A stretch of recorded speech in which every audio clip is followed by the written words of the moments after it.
Hey everybody. This is Nerdad, and we are back playing Baldur's Gate 3.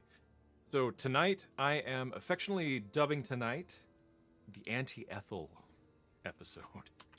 Um, so it's, let's see, still gaming at 4 a.m. is usually on around this time, but still gaming has been bugging me to do the Anti-Ethel quest, and tonight is the night. So this is I dedicate this episode to still gaming at 4 a.m.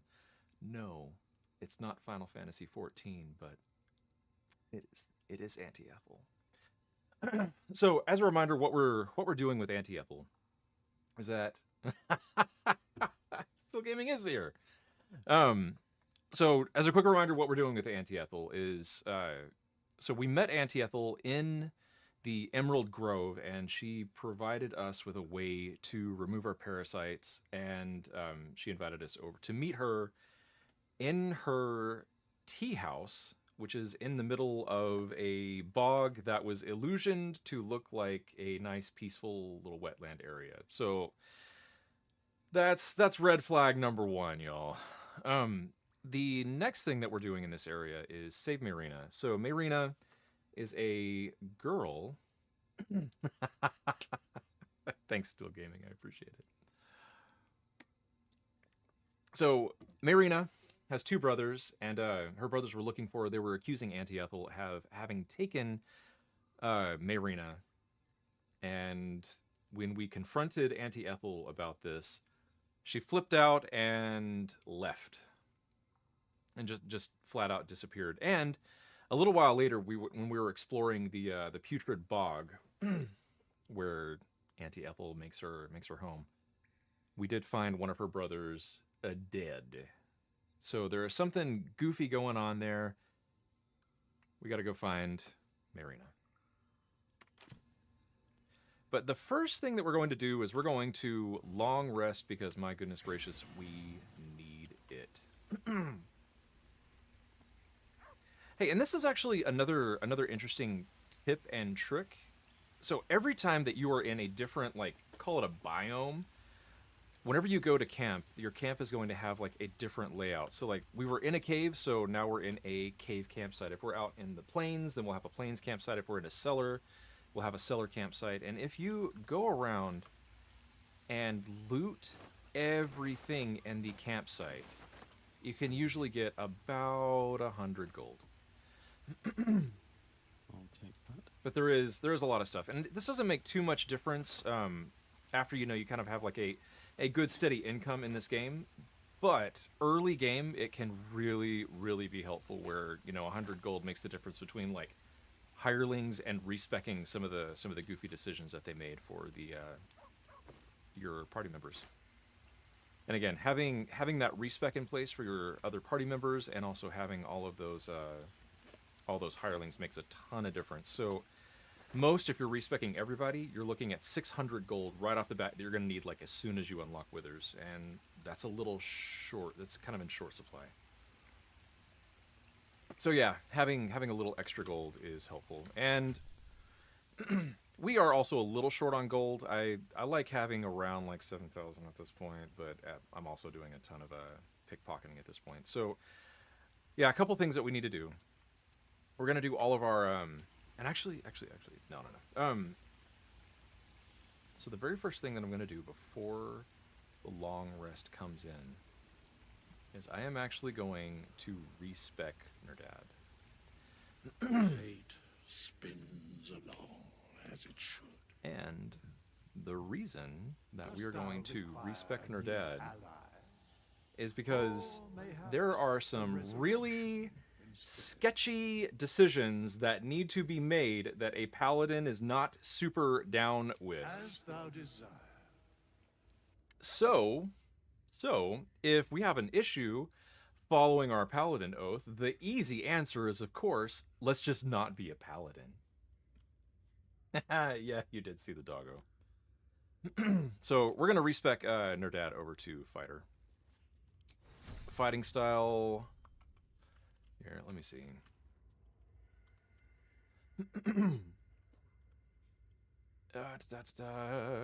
Fighting style. We're gonna go ahead. He's got the Sword of Justice, right? Yeah. So we're gonna go ahead and do Great Weapon Fighting. Great Weapon Fighting. When you roll a 1 or 2 on a damage die for an attack with a two-handed melee weapon, that die is re-rolled once. So this is just gonna be a nice little boost to our low rolling damage scores. And then abilities, we should actually be pretty good with keeping the abilities that we have currently got. Might take Dex down and crank out Wisdom, which probably just a good idea to do anyway. Because Nerdad the Paladin does not really need Dexterity, like, at all. And Nerdad the Fighter isn't going to need it either. We're just going to leave the skill proficiencies in place, because, again, this is just going to be a super, super temporary thing that we're that we're doing. I know! I'm switching to the class that lets me commit crimes now. Hooray! Here's also a super, super sneaky and dirty trick. If you have come to the end of the day, and this is more for tactician mode when you need 80 camp supplies in order to do a long rest. If you just don't have the camp supplies, what you can do is you can spend like 400 gold to respec all of your characters to exactly what they were before, and they'll have all their abilities reset. Yeah, I will not be able to speak with animals. I won't have the paladin speech options, but I do have enough potions of speak with animal that it's not too big of a deal. We are going to go with Battlemaster, definitely. And we are going to do a disarming attack, doing pushing attack, and we're going to do riposte. Riposte is really cool. Whenever something attacks you and they miss, you can use your reaction to strike them back. And that strike does do extra superiority damage, so that's pretty cool.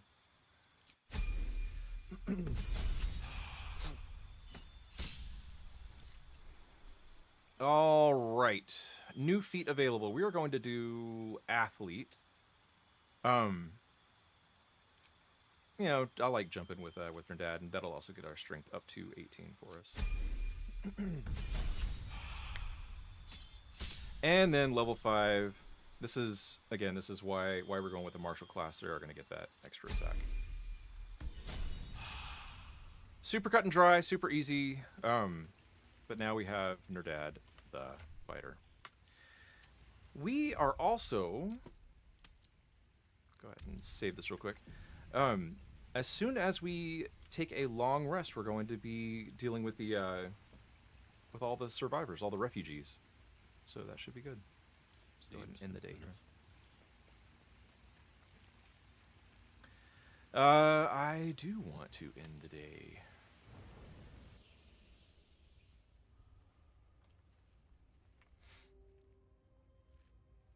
We also have to deal with whatever cutscenes and events are going to happen. The air is heavy.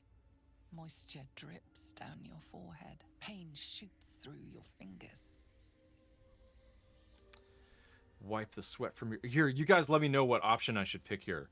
Wipe the sweat from your brow, rub your aching hands, press your fingers to your mouth, blink away the discomfort.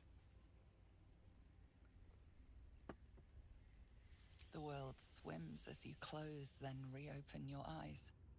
How long have you been waiting here? A moment, a night, a 10 You guys look day? at tentacles.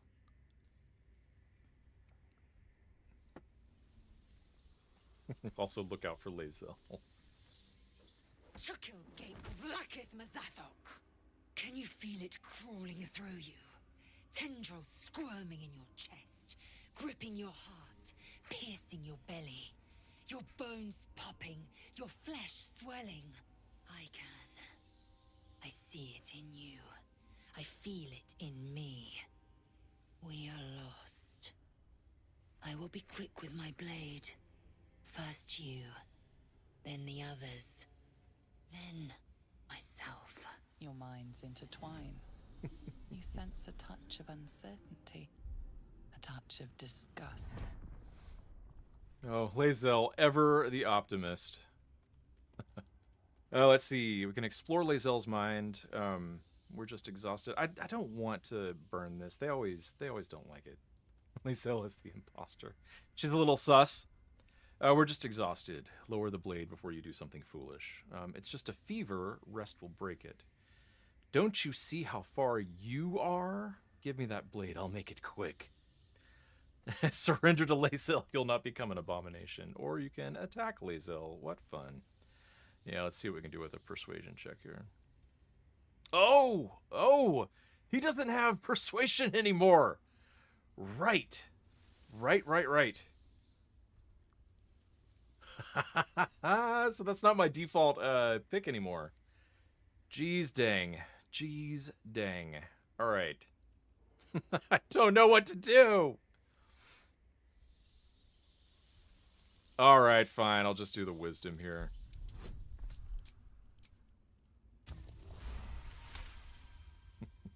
A shadow swims across your vision, and a familiar voice tells you to be calm. You are loved. Lae'zel's fear grips you. Not fear of death, but fear of insignificance. The great warrior Lae'zel, a failure to her kind. She will wield no silver sword, ride no red dragon. Forever unknown to the great Lich Queen Vlaakith. Dude, poor Lae'zel. All she wants to do is be cranky for her frog queen or whatever. Be strong. You will survive this. You will please your queen.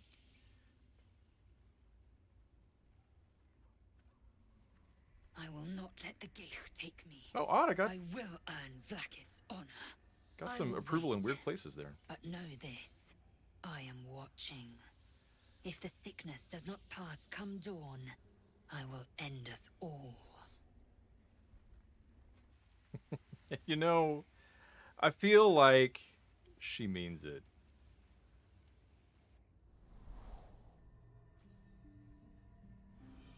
Man, lots of stuff happening tonight. I came Hey. just in time. You are transforming. I love his eyes. It's like, dang, what's going on? I know your voice. I've heard it before. Yes, you have. I saved you before.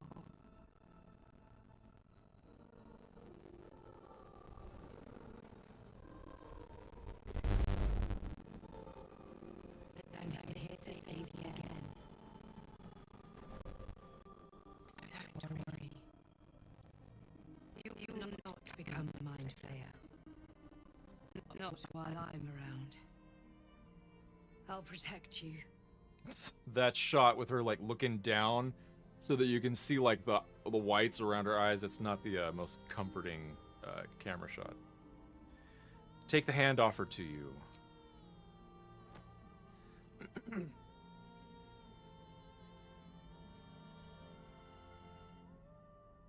We haven't much time, so listen closely. There is great potential within you.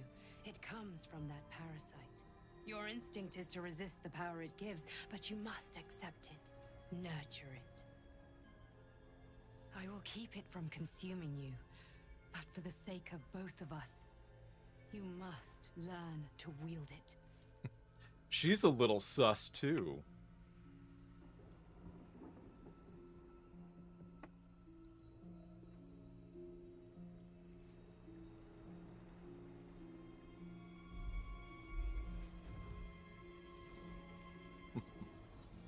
Aw, fireworks.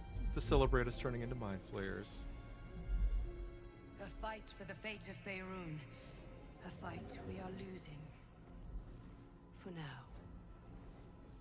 You can change that, but only if you embrace your potential. I love how the elves are constantly like got their head tilted up, like looking down their nose. I have to go. The enemy is closing in. I will be back.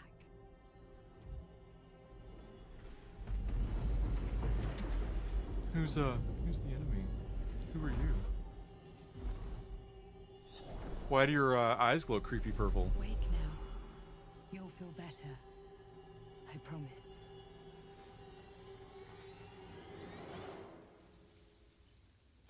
I Like the little swirlies going around everybody as they lay asleep.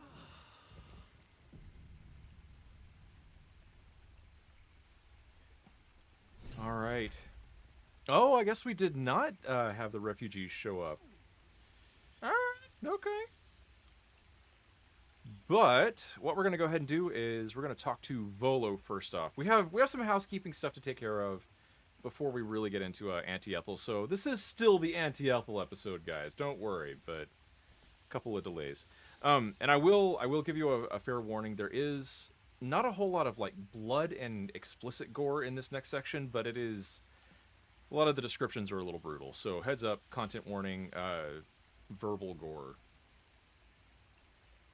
Ah, my good fellow. Quite the cozy setup you have here.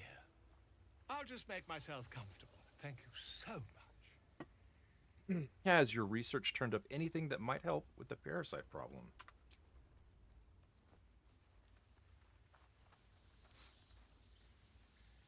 I do. I like Volo. He's so wrong on so many levels My about just research everything. Turned up a rather brilliant technique that seems quite actionable. But he's so confident that he just passes it Not off. too deep. Just behind the orbital socket. I could attempt an extraction. I've a needle in my tunic after all.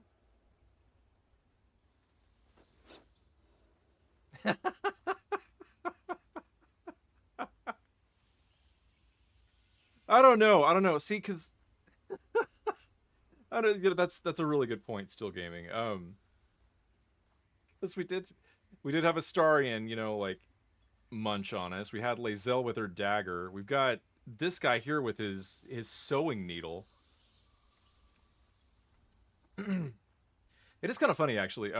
Whenever you first meet Gale, one of the first things he says is, are you a particularly gifted healer? Do you happen to be adroit with the sewing needle? And here we are. How many times have you done this before? Do it. This parasite is unusual. I have it on good authority that extraction is currently impossible, and I'd rather get a second opinion. How many times have you done this before? I assure you, I've dreamt of it 1,000 times over. Oh, Volo. Do it! Volo carefully holds one of your eyes open and begins to prod uncertainly with the needle. So gross. Endure the discomfort. Let him carry on. The needle finds the gap between eyeball and socket. Volo frowns and begins to push. Oh. It is Volo from Pokemon Legends Arceus. Yeah, how did you know? Clench your fists. Pain shoots through your body as the needle snags on your optic nerve. Oh! I have it! The needle seesaws back and forth, plucking the nerve like a harp string. Oh, bother. There's some obstacle in the way. That's I my should eye! need a more robust implement. Oh, man. Hold as still as possible. That obstacle is my eye. Stop it once. Volo carefully withdraws the needle from your eye. Then, reaching into his bag, he produces an ice pick. Oh, so horrific. I the implement, but allow him to proceed. Volo slowly brings the It's all ice about pick getting the parasite closer to out, your right? eye. Now, don't move. Hold your breath. Cold metal presses against the skin beneath your brow. And then, tap, tap, stab. Do you feel that? Ha! I think we have the blighter on the run. Ah. I agree. It's a feisty critter. Just a little further. Oh. Volo tears the pick from your brain with a violent jerk. Your eye plops down into the mud. Oh, they even have the sound for the eye dropping. He pauses, looks down at your eye, and recoils slightly as it sinks into the mud. Oh. Why is he stabbing your eye? To get the parasite out. I'm sure this fixes everything. Oh, man. There appears to be an amount of cosmetic damage. That's not right. You knocked my bloody eye out.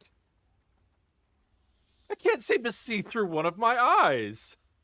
Oh, jeez. Please, try not to overexert yourself. You're in a rather fragile state at present. I can't help but feel partly responsible. Oh, my gosh. Perhaps there is something more I can do.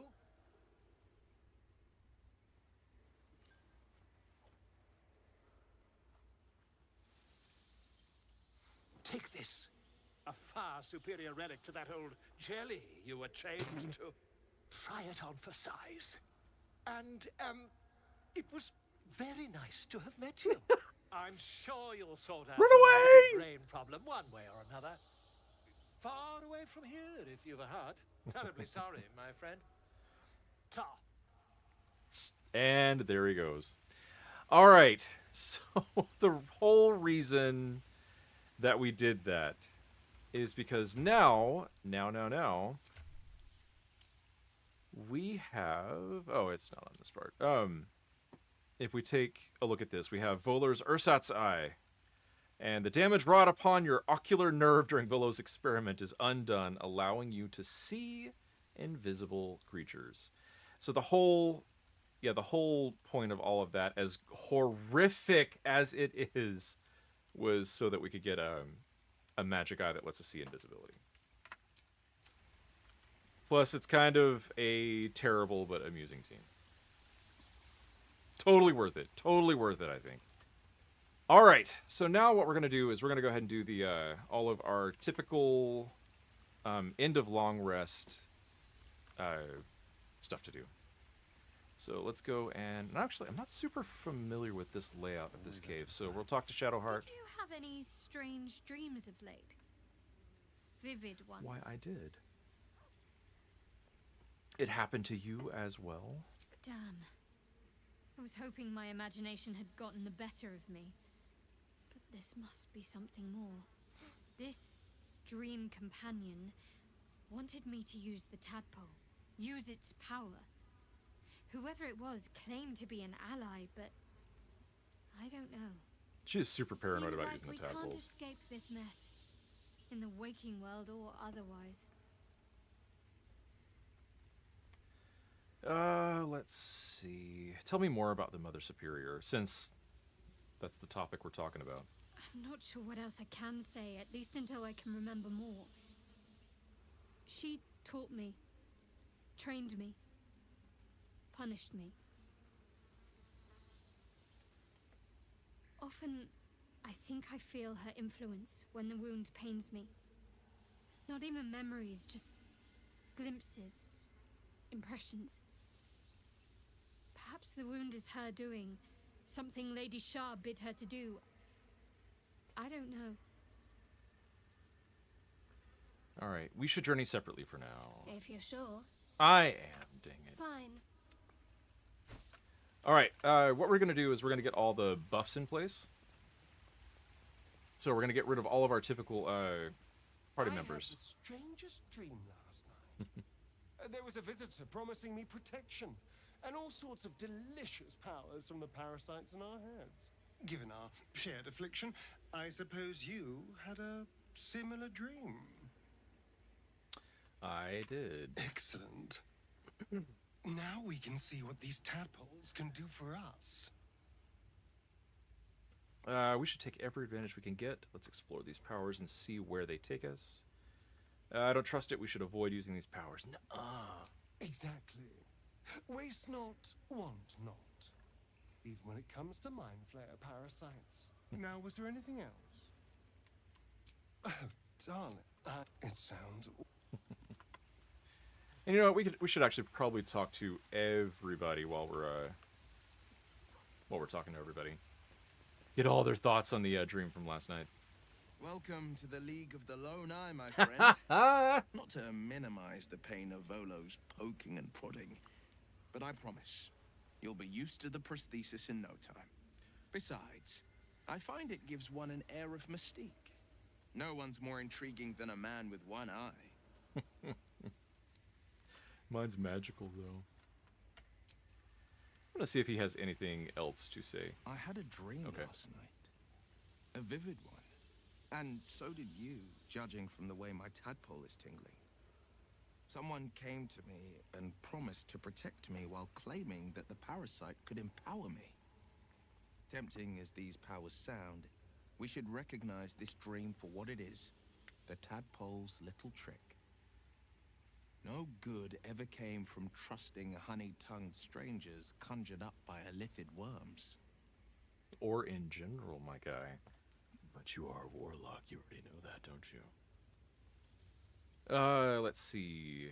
I think we should hear out this dream figure. Maybe these powers could be useful. I wouldn't advise it. Play with fire, and you get burned. That's always the way of it. Hint, hint, hint, hint, hint. Backstory, backstory, backstory.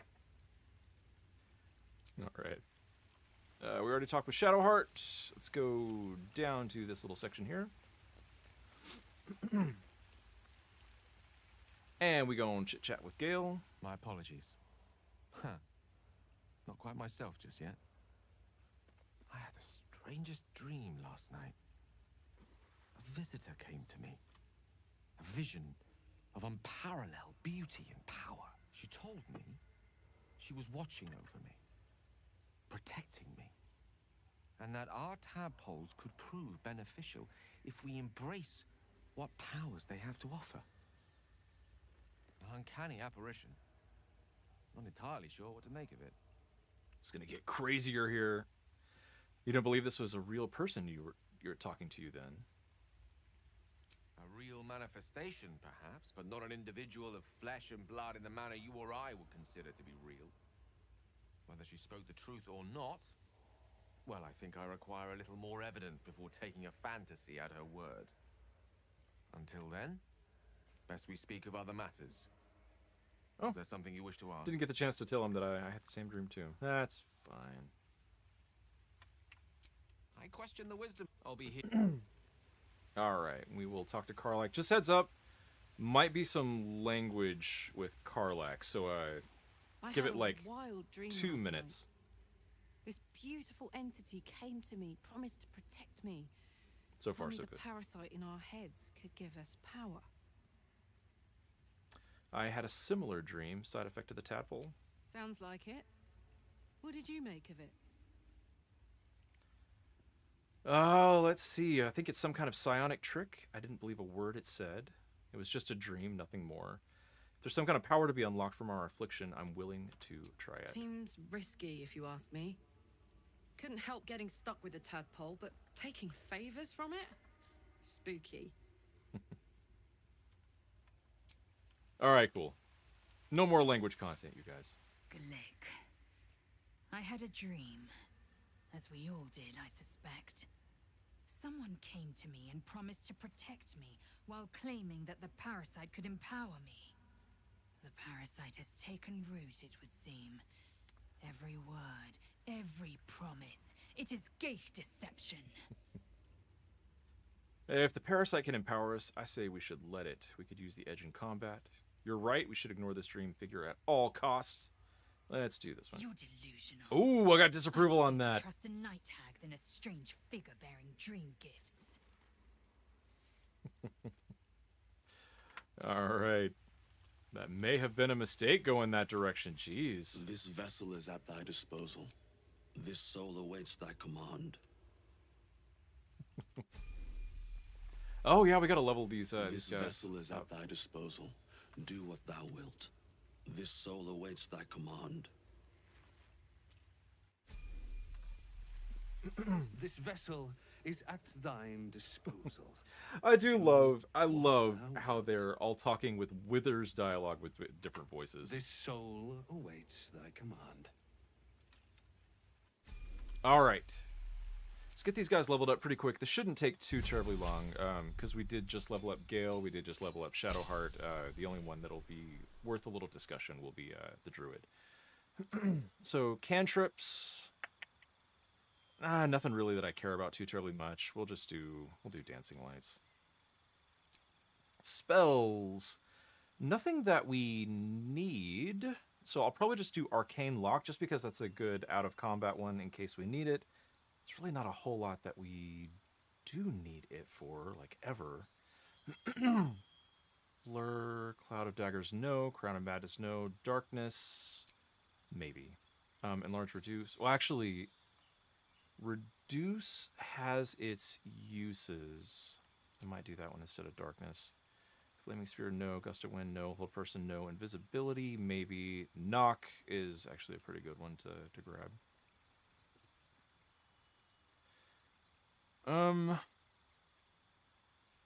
So Knock's a potential, Darkness is a potential.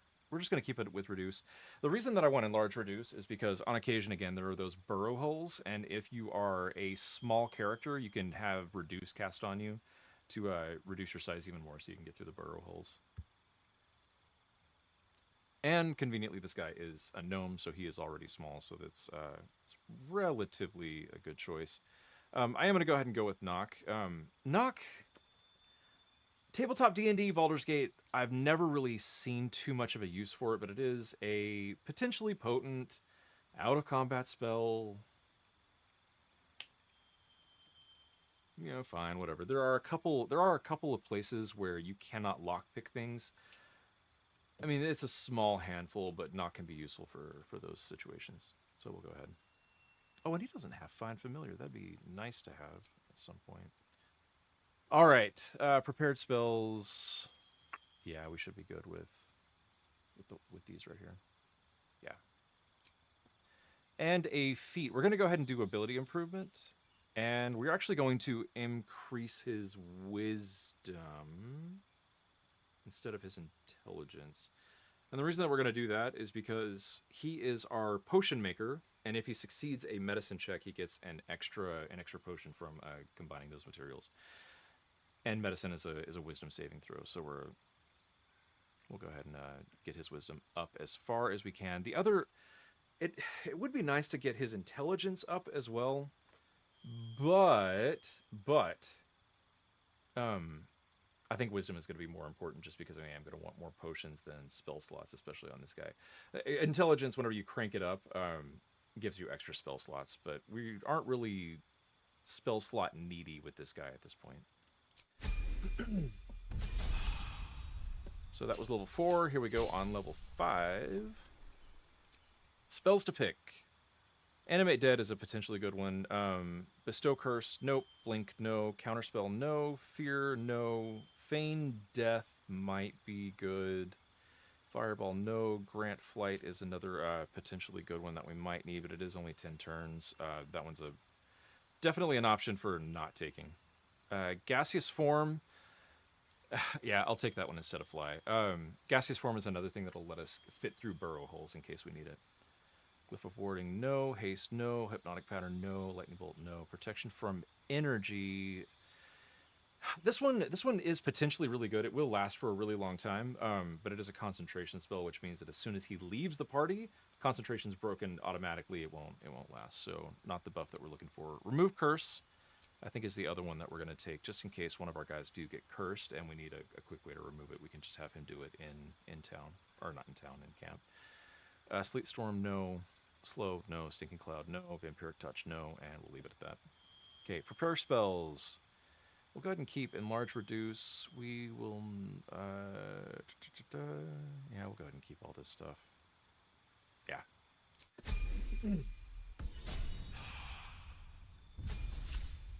Alright, Cleric level.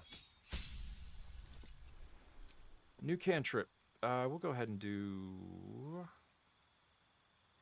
Produce Flame. I really don't want to change up any of those, so those are fine. And then we will do ability improvement, and we will increase his wisdom definitely up to 19, because we are going to want spell slots on this guy. We want spell slots on the Cleric, we want spell slots on the Druid as well. Because Druids, the more spell slots they have, that translates to more good berries. We always want more good berries. Alright. Beacon of Hope, no. Bestow Curse, no. Daylight we get through other means. Feign Death, no. Glyph of Warding, no. Mass Healing Word, I'll probably have that prepared just in case I need it. Remove Curse. You know what? I probably shouldn't have taken Remove Curse on the wizard since the cleric has easy access to it. Messed up on my part. Don't necessarily need it. So prepared spells. We will not do that. We will go ahead and keep. Yeah, we'll just keep Mass Healing Word on there.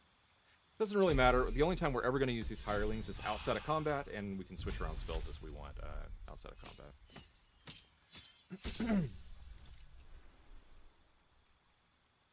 Oh, is this guy a druid of the moon? Is he a wild shape druid? If so, we need to respec him. We need to respec him. Cantrips. We'll go with guidance.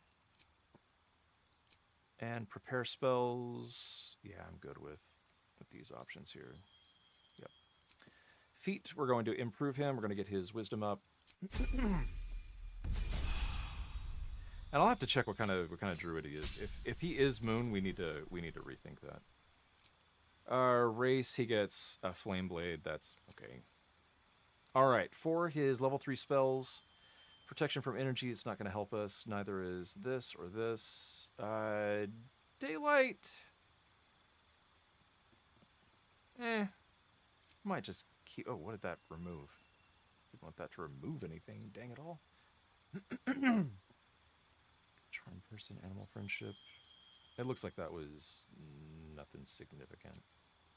I'll take off Thunder Wave and I will add Daylight, Feign Death, and Plant Growth. So yeah, those are the ones we're gonna stick with. All right, now that these guys are all leveled up, we're gonna go ahead and let's see. We'll do Dark Vision on Gale. We'll do Longstrider on Gale. We'll do Light on Gale. Sounded like he said free at last. We'll do. Oh, and Gale has armor on right now, so we aren't gonna need mage armor right now. Get that. And I don't think I've ever seen Dancing Lights. Let's check this out. Okay, that's cool. Minor Illusion and Enlarge Reduce. We don't need any of that. All right, cool. Oh, I need to get Longstrider on everybody actually. So Nerdad gets it. Starian gets it.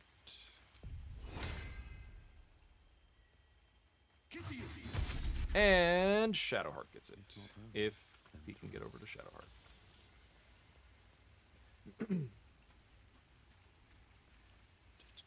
Longstrider. Next up, Cleric. Cleric. Warding Bond. We are going to go ahead.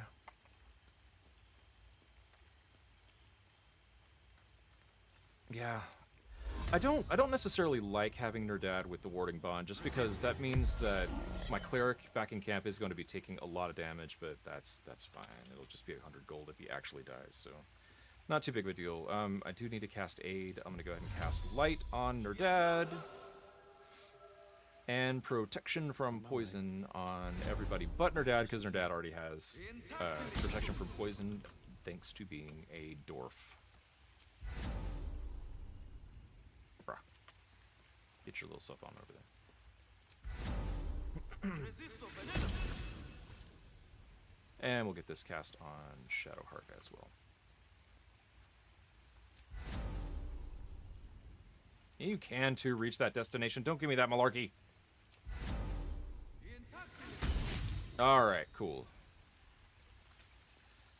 So, next thing that I need to do with this guy is I need to cast Aid on everybody in this little room. And you can see here, this is going to hit everybody except for Shadowheart, who is just out of range. So what I'm going to do is, before I kick this Cleric out of the party, I'm going to add the other Cleric right on back, and I'm going to have Shadowheart move into this area, switch over to the other Cleric, and before she has a chance to walk away, we get Aid cast.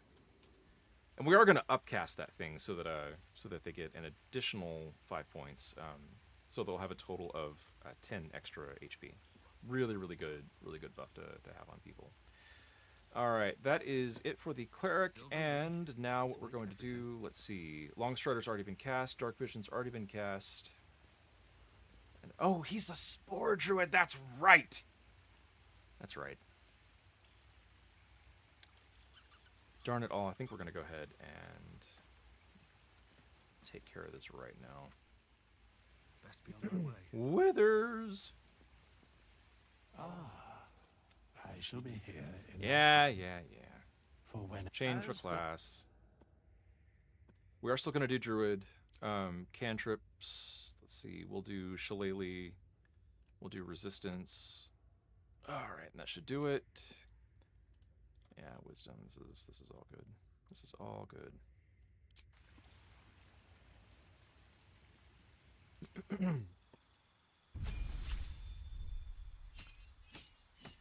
Circle of the Land is what we want. And the reason that we want Circle of the Land is because we have this natural recovery. This is like Arcane Recovery that Gale has. Just once every long rest, you can replenish some of your spell slots, which is really good. Yeah. So Circle of the Land, definitely. Extra cantrips, we'll do Guidance. And prepped spells, we need Longstrider, we need that one. Ice Knife, we don't care about. Good Berry, we definitely need. Enhanced Leap, it doesn't really matter.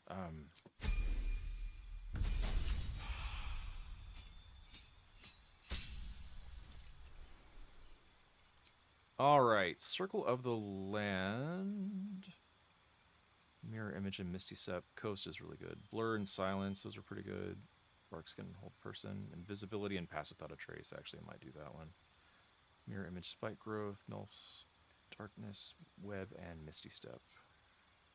Yeah, I think we'll just do those two, just for the heck of it. He does get Burning Hands, he's a tiefling. Burning Hands is a pretty cool damage spell, but yeah, I don't care. Okay, we need Dark Vision on this guy. Protection from Poison is really something that we should have ready to go, just in case we need it if the cleric, like, you know, for whatever reason, runs out of spell slots. Parkskin, I wish I could use Parkskin, but it is a concentration spell, which means it's not going to work for us. All right. Oh, let me just do. Actually, let me do Cure.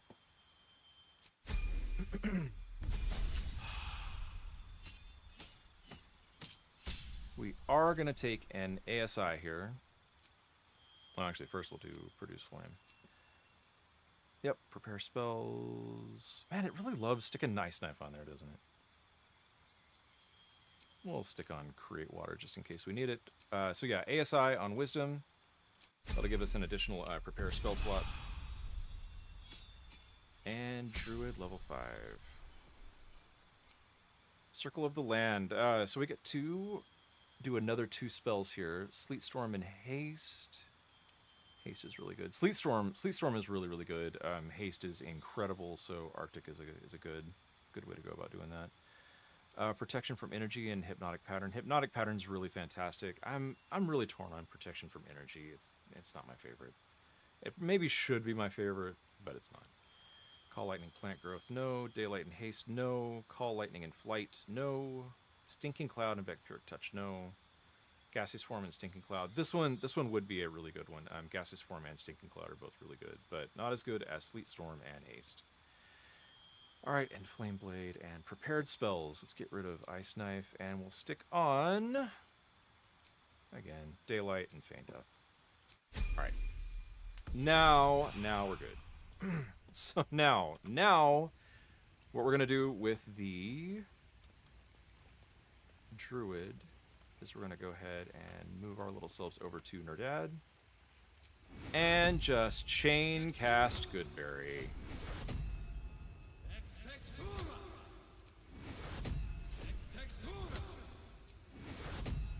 And again, the reason that we want a whole bunch of good berries is because every good berry gives you 1 camp supply. So you can actually get a good amount of your daily needed camp supplies, if not all of them, just from good berries.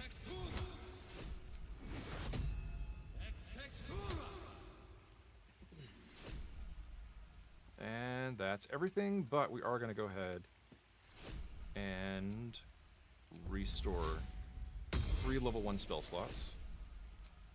And keep on casting Goodberry.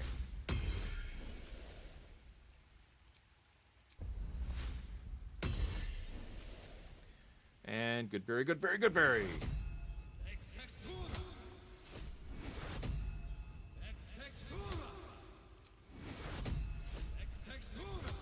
Alright, and with that, we're going to go ahead and get rid of the wizard. This vessel is at thy thou art. We're going to get rid of the druid. This vessel is at thou art. We'll get Shadowheart back into the party.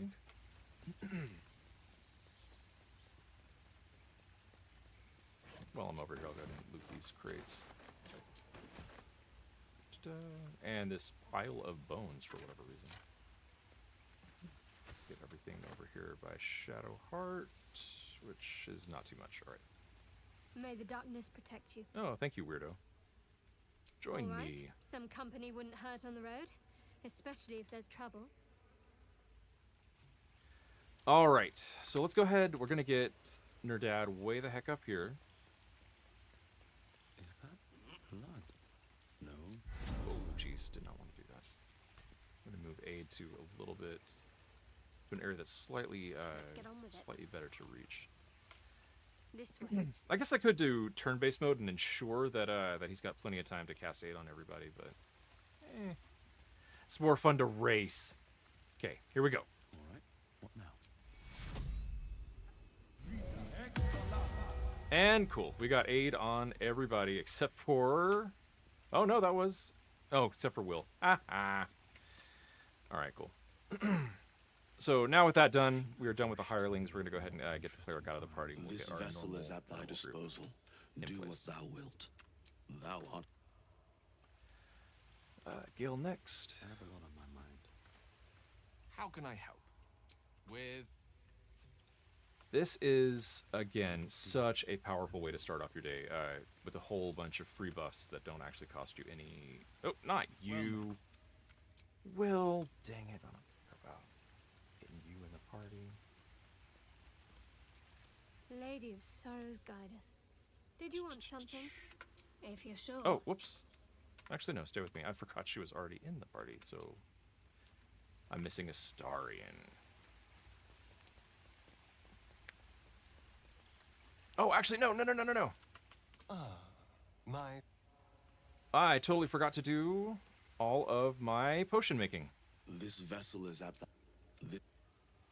So, Sir Fuzzalump here is a transmutation wizard, which means that he has the chance to make 2 potions every time you make a regular old potion. So what that allows us to do is really get a huge amount of benefit out of our limited alchemy resources. Not that. No, H. There we go. Not that. There we go. All right, extract all ingredients. And let's see what we have available to make.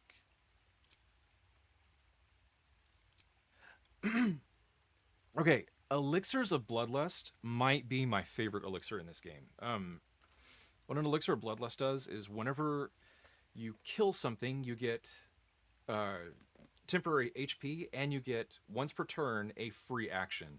Especially on Astarion, where he is just wiping out, like just wiping the floor with some of the smaller stuff, giving him a free action on top of anything that he has from haste, on top of the bonus action, on top of the Dread Ambusher extra thing. Again, it's just, the more actions you can get Astarion, the better, but Elixir Bloodlust is fantastic on Astarion. It's also really good for your melee classes, like things that get extra attack per turn, or per action, because that means that they can wipe out a lot of the smaller stuff and get the effect of this Elixir of Bloodlust. Great elixir. That's the Elixir of Fire Resistance we do not need. Arcane Cultivation is a really good one, but we don't have the equipment for that. Potions of Speed. We do want to craft a lot of these. Potions of Animal Speaking, I think we have a enough of those to make it through Nerdad's goth fighter phase. He's gonna grow out of it, Mom. He's gonna grow out of it. All right, potion of speed. Let's go ahead and craft all of these. And so, okay, we're gonna be crafting 9. We're gonna see how many we actually end up crafting. So let's check it out. Oh, just 9. Oh, because I did that on Nerdad. I am super dumb. Oh, and I did not mean Guys, I hit F8 instead of F4 to select Sir Fuzzalong. I'm really unhappy right now.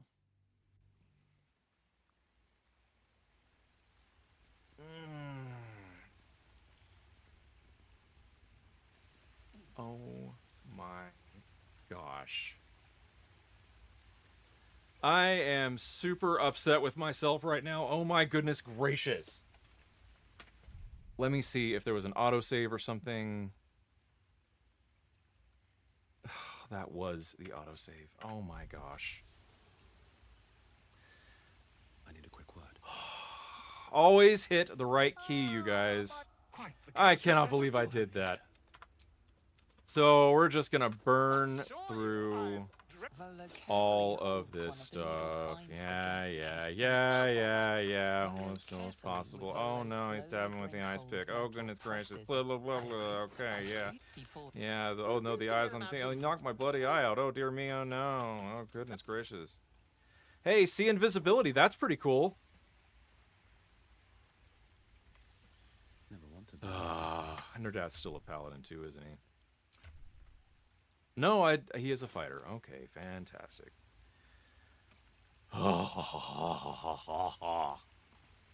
Seriously, I'm so upset with myself right now. All right, Starian, you're out.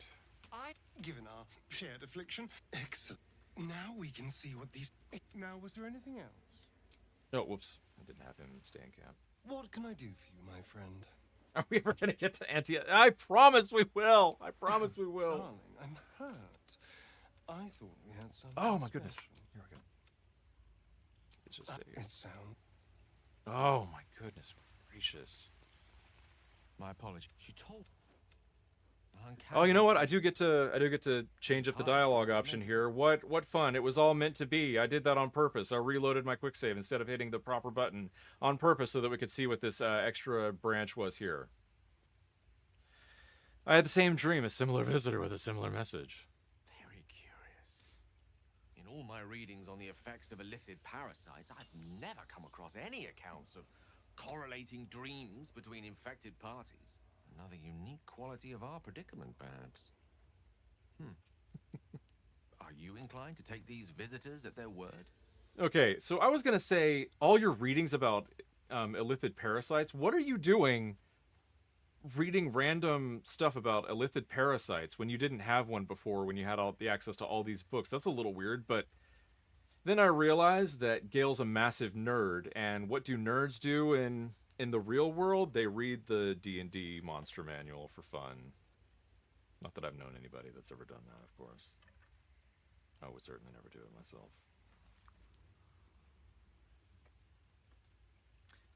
Let's see. I'm not sure such an apparition has its own motives, whatever it told us. Something is delaying our transformation. Why not this dream visitor of ours? If so, we have far more to learn about the powers at play here. Our ignorance as to the exact nature and intent of our saviors is hardly cause for celebration. I hope your confidence proves well-founded. God knows we could use all the help we can get. All right, I need you to remain in the camp for a while. I question the wisdom of that decision, but I'll be here. All right. So we'll do the cleric This first. vessel is at thy disposal. Level him up, of course. Oh my gosh, there was so much that we did. It's all gone. Like tears in rain. Yeah, we're keeping with those. Ability improvement, wisdom, yeah. Level up, level 5. Health increase. Oh boy, more class features. Hooray. Let's see. Prepare spells. Were there any of these that we actually wanted? I don't think that we did, but we'll do those right there. Oh, did that take one off? That may have taken one off. I may have goofed that up. No, it looks like we're clear. Yeah, it looks like we're clear. Alright, so we'll do Aid with Shadowheart first, because that's the most annoying buff to take care of. Go ahead, Shadowheart, run all the way over here. I am going to upcast this still, though, at a level 3. There we go. Oh, yeah, I can talk to Lae'zel and try to get her approval this time. Okay, yeah, that's fair, that's fair. What to do? Nerdad, let's talk to Sir Fuzzalump. This vessel is at thy disposal. Get him leveled up.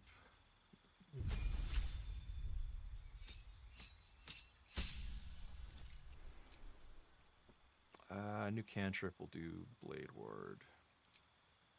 Spells. Okay, remember. Actually, this is a good opportunity for us to not pick the same ones that we did before either. So we'll do knock and we'll do enlarge, reduce, prepare spells. Yeah, that's fine. And defeat, ability improvement. We're gonna do wisdom. Level 5. Wow, that's so cool. Does he really only have 17 HP? Jeez. Wow. All right, what did we pick last time? We did do remove curse, which we should not pick. And bestow curse to animate dead. Well, dang, if those are already taken. Oh, see, we did gaseous form. Vampiric touch. Could maybe do glyph of warning. You know, it doesn't matter. We've got a whole nother level with this guy, so a whole nother level with level 3 spells, so we have the space to get remove curse. We may as well. Yep, that should do it. Alright, I'm gonna go ahead and do my alchemy stuff right now. So this goes over to him. He is selected now. How wonderful. I am actually going to have him move over to Shadowheart. Actually, no, I'm going to have Shadowheart come over here. It doesn't really matter too much, but on I go. It's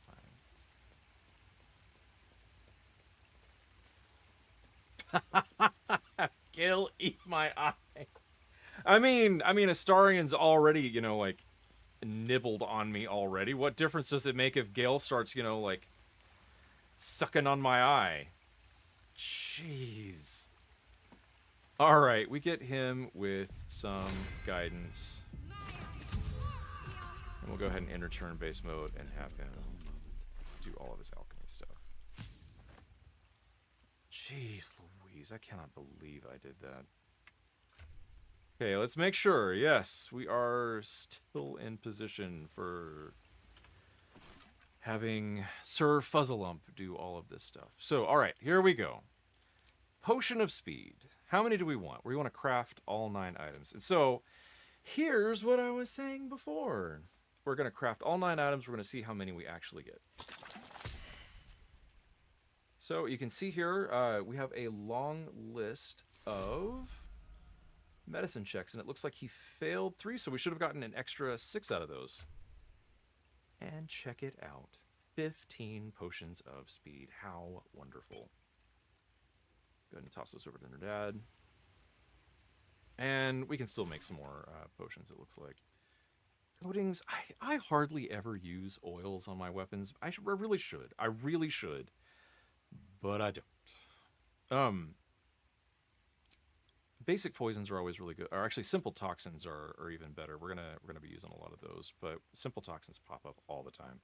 Diluted oil of sharpness and oil of accuracy. They show up every now and again, but not often enough to help out. Can make a web grenade. I don't really care about that too much. Alchemist fire. I have plenty of those, and elixirs. Let's see. I am going to go ahead and make an arcane cultivation one. And he succeeded on that check. And we're going to go ahead and make all of these bloodlust elixirs, because I am, again, going to want as many of those as I can. Looks like I failed one of those medicine checks. I know. 15 potions of caffeine. Yep. All right, other potions. I think we should have enough potions of animal speaking that we should be okay. Greater healing potion would be nice. We run across enough of those to be okay. Potions of mind reading. I'm not running low on those, so I don't think I really need any potions. Elixirs, always need them, but I'm not super interested in any of these. So I think we're gonna be done for now. All right, these go over to Nerdad. And let's go ahead and have him rebuff up everybody. So we do dark vision. Oh, we're in. Oh, still in turn-based mode. Yeah, it got it. Okay. So then light and long strider. No. What's on your mind? Gotta love the misclick. Gotta love the misclick. First step's the hardest. Long strider on Gale. Long strider on Nerdad. Don't let me forget to talk to Lazel. I'm in buffing mode right now, so yeah, don't let me forget. Time to press ahead. Yeah, Holga does use oil on her axe. I know, I should. He also throws potatoes, and I don't have any potatoes that I'm gonna throw. But I really should take a beat from Holga. All right, I believe that is all the buffing that I want to do from this guy. Yeah. Okay. Let's get going. So let's go ahead and have this guy leave, because we are done with this guy for now. How about the cleric?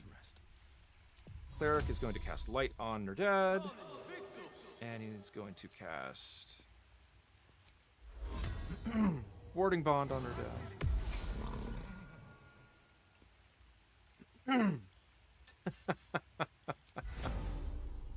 I'm not potato specked. I'm not potato specked. Trick.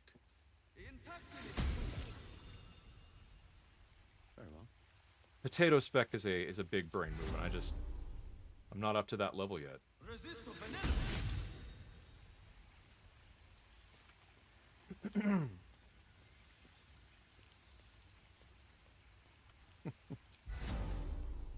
Wonder if I can cast a guidance on Pupper. No, ugh. Ridiculous. All right, I believe that I am done with him. At this point, whenever I'm out of level 2 and level 3 spells, I am done with him. So, Nerdad, kick this guy out. This vessel is at thy disposal. Thou art. Then we get Danton in our party. This vessel is at this soul. And Danton is going to have to go over to Withers. And he's going to have to go through the level up process. I shall be here in my camp. Change class. Going with Druid. Cantrips are fine. I'm not going to do Thorn Whip, though. I'll do Guidance. Abilities are fine. That is kind of weird. Like, level 1 Druids... Oh, there's nothing that they really have to pick here. Okay. Alright, we're going to speed level this guy. Circle of the Land, yes. Actions, yes. Cantrips, extra cantrip. I'm going to go with Resistance, which is a good song by Muse, incidentally. If any of you guys listen to Muse. Or any of the... Oh, Enhanced Sleep, I think, is what I had prepared for him. Alright, Circle the Land. We did Coast last time for race. There's that. Nothing to do there. We are going to do protection from poison and get rid of this enhanced leaf and get dark vision on.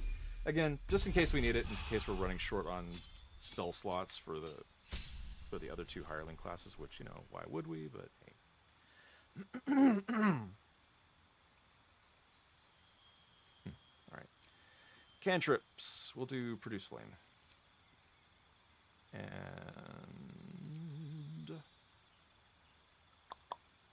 I'm going to do create or destroy water and ability improvement. Get that wisdom up.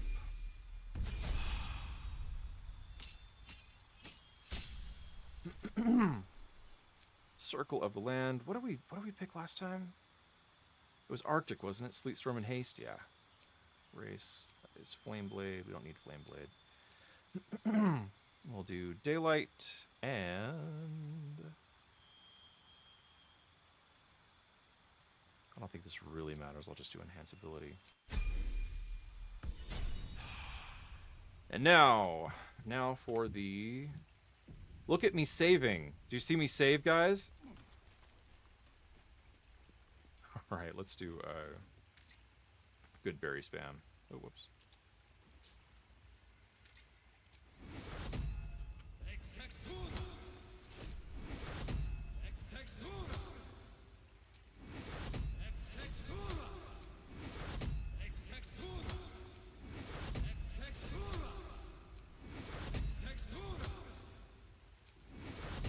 Gotten pretty good at this Goodberry spam. Got the buttons perfectly aligned.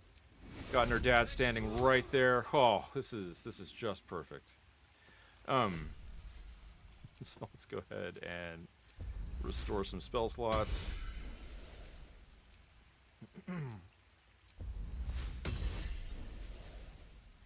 And one more. And then more Goodberry spam.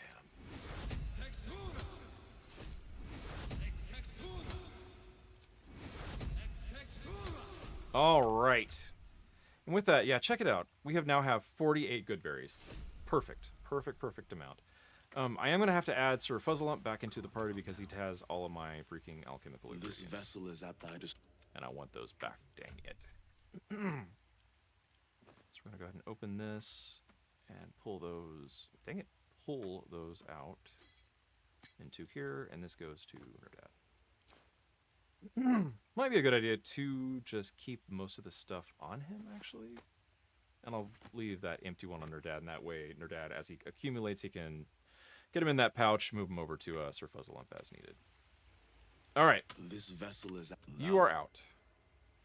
This vessel... You are out. Thou art the mark. Okay. So now let's get everybody back in the group. Already feeling better. What's on your mind? With... I applaud your taste.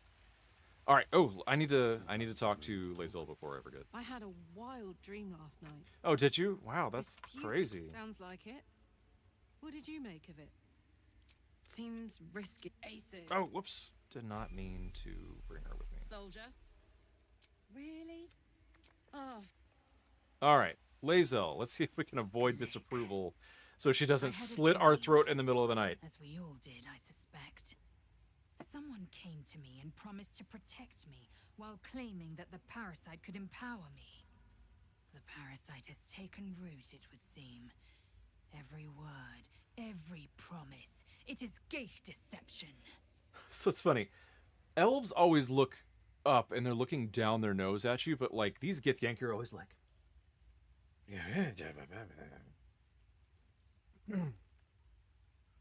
let's see. You're right. We should ignore this dream figure at all costs. A wise choice. These parasites are a threat to be destroyed, not an opportunity to be exploited. See, she's cranky about parasites too. It's not just me. All right. Who are we missing? We're missing Astarion. So let's go get Astarion. What can I do for you, my friend?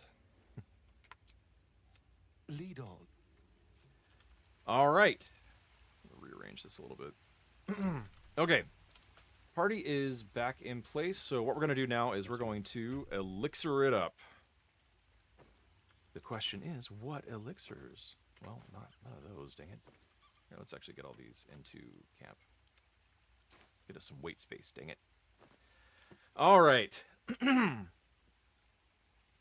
So, Elixir of Arcane Cultivation, that's going to go on Gale. Bloodlust, I'm going to go ahead. I only have one of those. I really would like... Oh, no, I have 3 more of those. Okay, cool. I'm going to have Astarion drink that one. Arcane Cultivation, that goes to Gale. And I'm going to have Elixir of Hill Giant Strength on Nerdad, definitely. And I think I'm going to do that with Shadowheart, too. Drink to increase your size. Weapons deal an additional 1d4 damage and advantage on strength checks and saves. I don't really care too much for the Elixir of the Colossus. Elixir of Vigilance, +5 to initiative, and you can't be surprised. That one I really don't care about too much either. Dark Vision, this one is utterly worthless because we can just have our Hirelings cast Dark Vision on Gale, who is the only person without Dark Vision. Taking Cultivation. Yeah, I'm going to have Shadowheart drink the Elixir of Hill Giant Strength as well. I need to get more of those. I didn't realize I was as low as I am. Salutations. Gale gets the... Oh, this. Gale gets the this. And then Astarion gets the Elixir of Bloodlust. All right. Next up, we are going to go ahead and head over to vendors. So let's go ahead and we're going to go to Emerald Grove.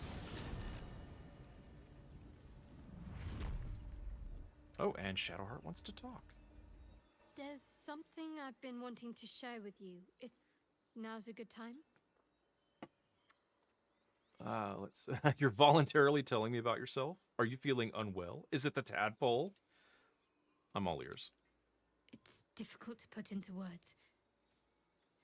I think it might be easier to just show you. Use the tadpole. The connection. Come into my mind. Are you sure? No, I'll just do what am I going to see. How I came to be who I am. How I found my way to Lady Shah's embrace. I like the grass that is sticking out of Nerdad. Are you sure? I'm sure. I trust you. Aw, thanks. I mean, you shouldn't trust me anymore. I'm no longer a paladin. I don't remember how it started. Only how it ended. I was fleeing.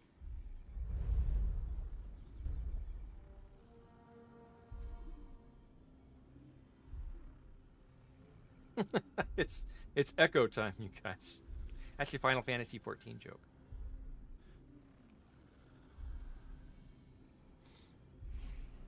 See, I can't stand bangs. I really don't. Shadowheart should go back to this hairstyle.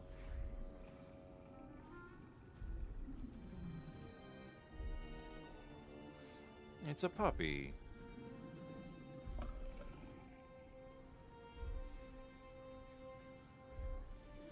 Watch out for the creepy thing behind you.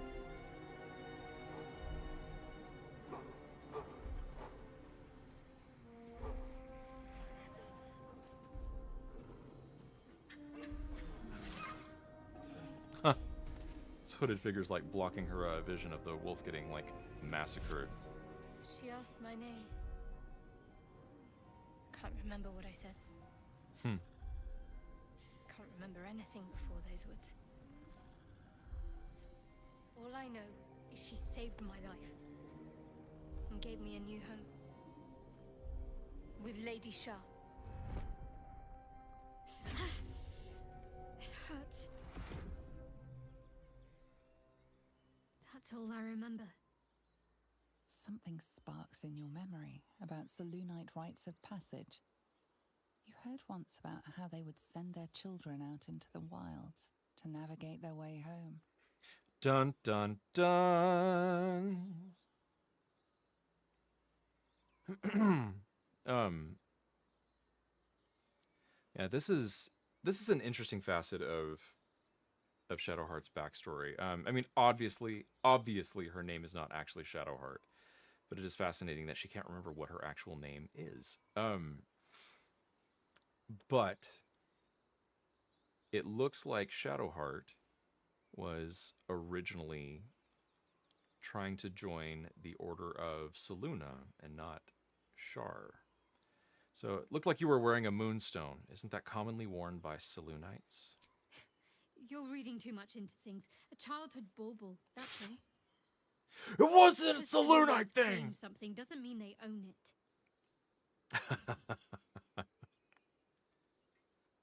No wonder you're so dedicated to Shar.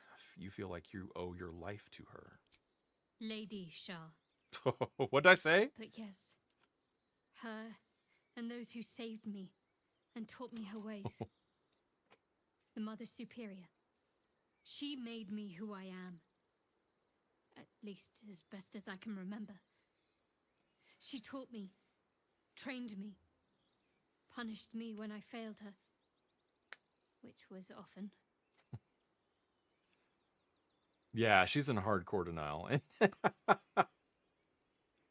yeah, so yeah, that sounds like like Eastern religious philosophy, like do not just touch grass. You must be the grass. Like Nerdad is right now. Let's see. You must have been important to her. Perhaps I was. She sent me on this mission after all. Real quick, I want to talk about all that's happened to us. Fine. What's on your mind? How am I holding up in your estimations? How are you holding up? Don't be so modest. I can't remember the last time I met someone like you. Perhaps I never did. And never will again. All right. We're good. So here is something that's a little bit odd.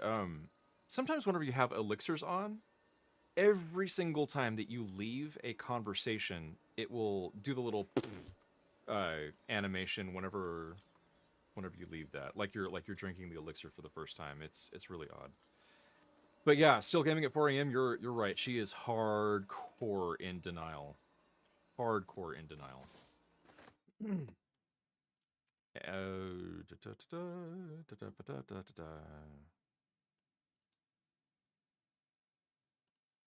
Oh, interesting.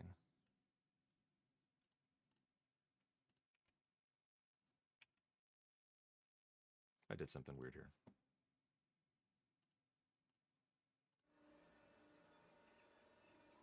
Okay, cool. All right. So we're heading to vendors. That's right.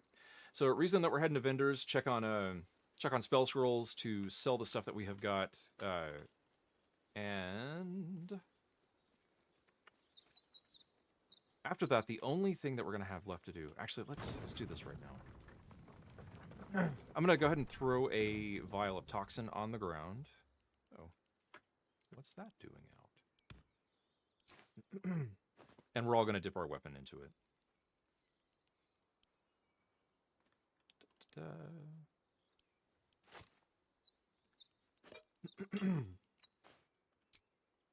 All right, Astarian. Let's toss. All right, let's toss and let's dip. This thing already has something going on it. It's interesting. All right. Another trick up my sleeve. So these, whenever you coat this stuff in toxin, it's going to do a little, no, you stop moving right now. Whenever you coat them in toxin, they do a little bit of extra damage. It's always good to have like a little extra boost, and this stuff will last until long rest. So really good. Take a toxin bottle, toss it on the ground, have everybody dip their No weapons rest in for the wicked, I see. have everybody dip their weapons in the toxin. Doesn't matter too much for Gale, because you know Gale's going to be shooting magic every single time. So, but for Astarion, super important to get him to dip everything that he's got. Something extra.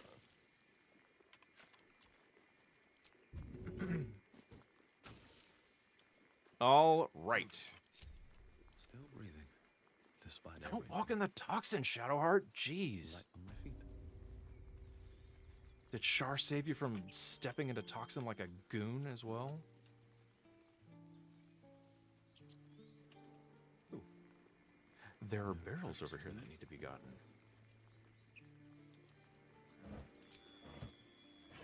This is what we're doing instead of handling anti-ethel.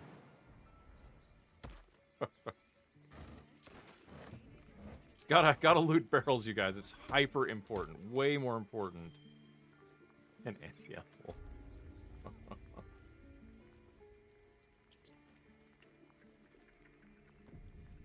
All right, Aaron. It'll take a while for us all to recover, but you've helped us take the first step. Of course. All right. Let's take a look and see what we have got here and if there's anything that we need. So he has got Blight. Oops. Blight is one that we need. So we'll go ahead and add that to the list. Burning Hands, I'm pretty sure that we have got. Yeah, we have got that one. Scroll of Dark Vision, pretty sure we've got that one as well. Yeah, we have that scroll, but it looks like we haven't learned it yet. Haste? Do we have Haste? Pretty sure we took Haste whenever we leveled up Gale last time, yeah. And Hypnotic Pattern. That's one we need. Cool. And Stone Skin, that is not a wizard spell that we can... Oh, no, it is. It totally is. All right, so we grab Stone Skin. Speak with Dead, I think we are good on. We have that from enough other sources that we should be okay. Look at all the stuff that I have sold to this poor guy. Every time I show up, he's probably like, oh, please, no more. Don't sell me anything else. I can't take it. All right. Let's get all this stuff out of here.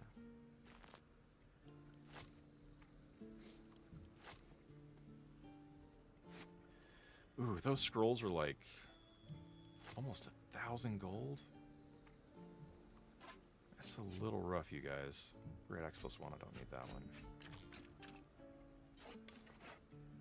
Wait, what was that? Quarterstaff, we don't need quarterstaff. As usual, I'm not going to be selling any of the unique stuff that we run across.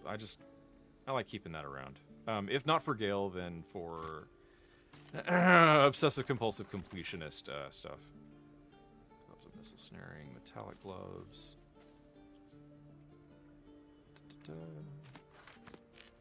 We want to keep that, actually. We're going to keep the balsam as well.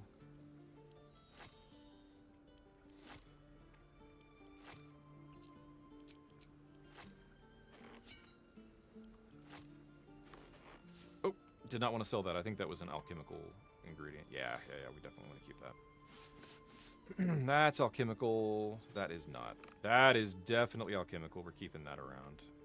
Isle of Saluna stays. All this stuff. All the Viscera stays. The Iron Flask, I don't think that we need this anymore. But I am going to keep it because that's what I do. I keep things, and I hoard them, and I keep them around for no purpose whatsoever. Just sell stuff to a different guy. But this is my guy. This is the guy that I sell stuff to. It wouldn't be a selling spree if I was selling it to anybody else. I mean, he's probably sick of me. You're right. He's probably sick of me. But if I went to anyone else and sold all my stuff to them, they'd be like... He would be like, oh, I miss my friend. Jeez. I still owe him, like, 200 gold. Wow. Wow, wow, wow, wow. Those are some expensive scrolls. Here, I gotta mark this stuff down. So I have got Oop. Stone skin.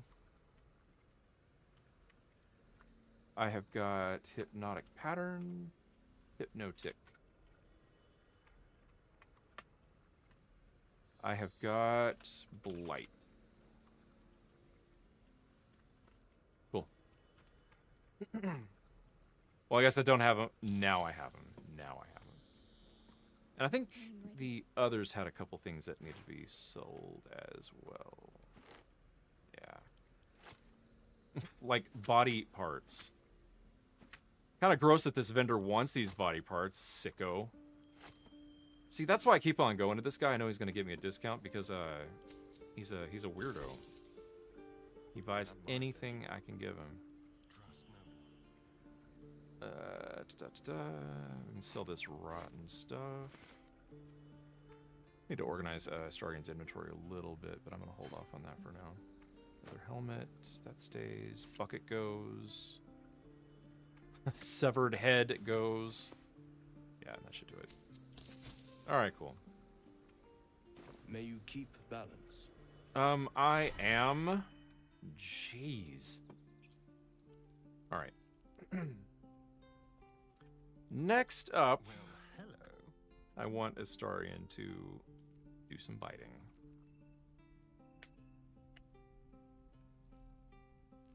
And I think if I'm going to do biting, On my way. I need to do my whole pickpocket routine. Like, move everybody else out of the way. Just have him sneak up. And bite the guy. So, stealth, turn-based mode, and... Ow! Oh, he did not like that. Oh, he is facing me directly. I'm out! I'm out! Act in an orderly manner. Oh, okay, okay. I guess it's a common occurrence in the Grove where people turn into bears all the time to just have people come up and bite others at random. But anyway, the reason I did that is so that he would get the happy buff, which is +1 to all attack rolls, saving throws, and most ability checks. Included in that most are stealth checks and sleight of hand checks. So yeah, this is always something you want to do on Astarion at the beginning of the day. All right. Now, guess where we're heading, you guys. Oh. Heading down to the tea house. All right, I do need to do the animal speaking potion.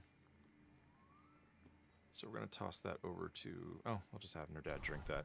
So now he has got the ability to speak with animals for the rest of the day. Good alternative to blowing a spell on that. No, we're doing it. It's actually happening. Here, I'm actually going to do a major save here.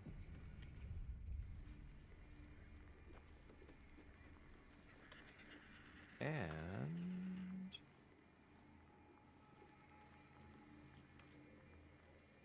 come up here. Pile of bones, let's do that. A bottle? Sweet.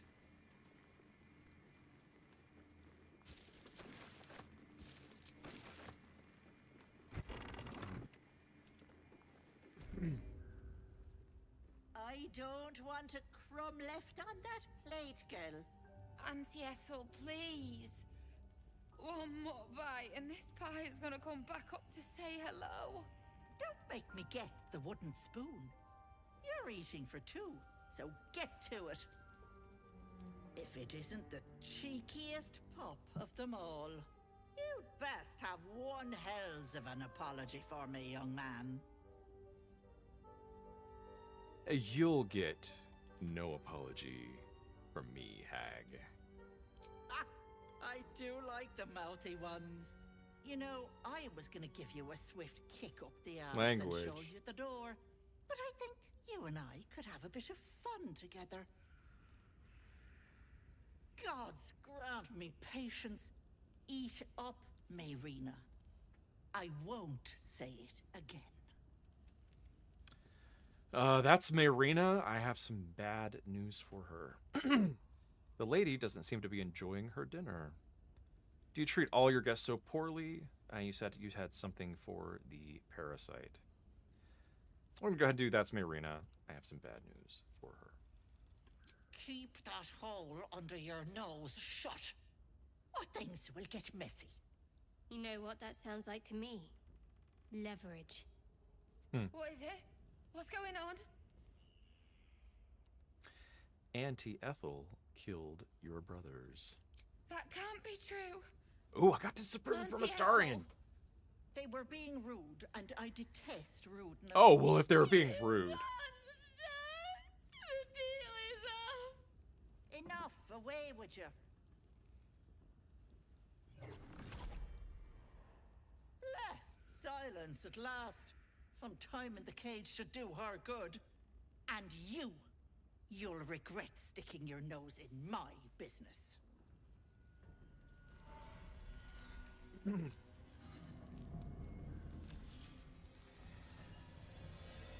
So, Auntie Ethel is a hag.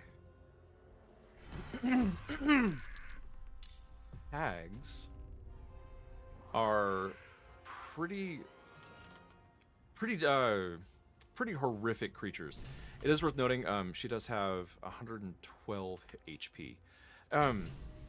Hags are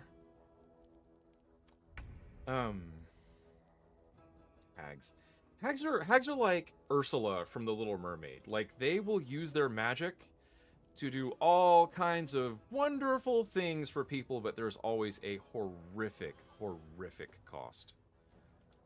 All right, her lowest stat is Dex and Wisdom for the major saves. So, yeah, and Int, but we don't have any Int Constitution saves. So we need to focus on Dex and Wisdom saving throws.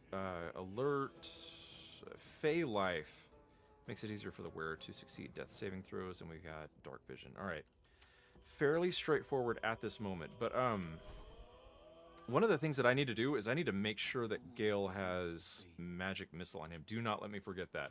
Chat, I put this in your hands. You gotta remind me to get Magic Missile on Gale. Alright, Astarion. You are up, my guy. Actually, let's do Shadowheart and we'll see if we can blind her.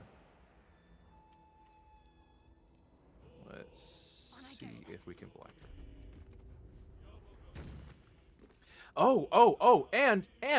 And this is why it is so great to have see invisibility right now. I didn't even realize this was going to be so useful, like, immediately. Auntie Ethel right now is invisible, but because I have Volo's Eye, I can absolutely see where she is at. So, huge advantage here. Huge advantage. All right. Blinded? No. Darn it. I was hoping. There's blood in the air. Yes. There's blood in the air. There's always blood in the air. All right. Tread and... Ooh, 45 to hit. I'm going to go ahead and stealth, because I want to be able to hit Dread Ambusher here. Jeez, that's rough. No, do not react. And then we can just go ahead and do some regular shots. Hey, he's actually hitting pretty well. Keep it up, man. Keep it up. That won't work. Oh, did you hear that? Dream Visitor saying that won't work. Oh, man. I like the random commentary from the Dream Visitor. That's good stuff. I am gonna have Astarion get out of line of sight so that nothing bad happens to him. And that's basically what I'll be doing with Gale and Astarion as much as I can. Like, have them poke their heads out and do a pot shot, and then dive right back in. What is Gale wearing right now? Spider silk armor. Okay. Man, that defense is just killer. You know what? Actually, I don't do poison spray very often. Well, because I don't have enough movement in this case. Yeah, bring it! Bring it! And Gale, get the heck out. How am I supposed to keep going? Have to keep going. So you know what? You know what? Because of the pretty fantastic spec that that Astarion is, we have kind of a shot at winning the fight right here, which I've never been able to pull off.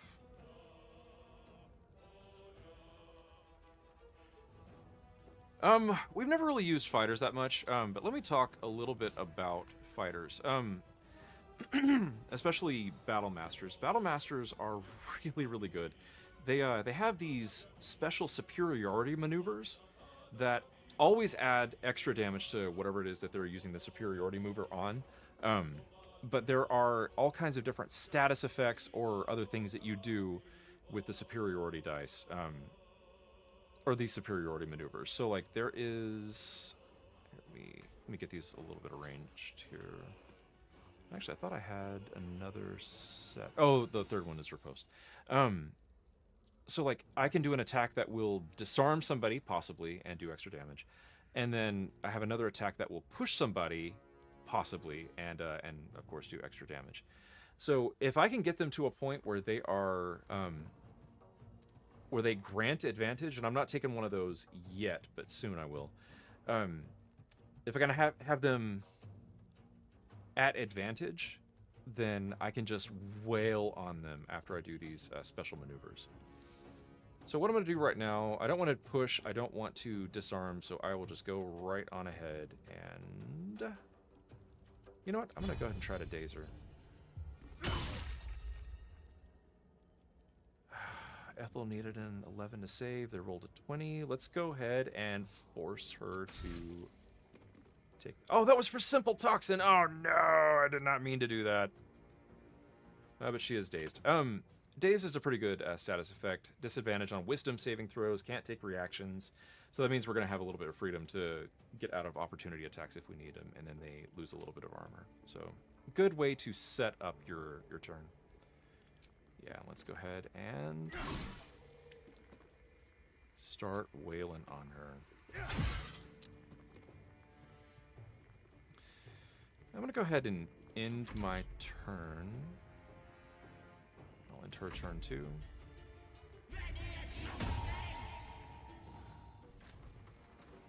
And there she goes. Bye-bye, lovelies. Hack can't have gone far. All right.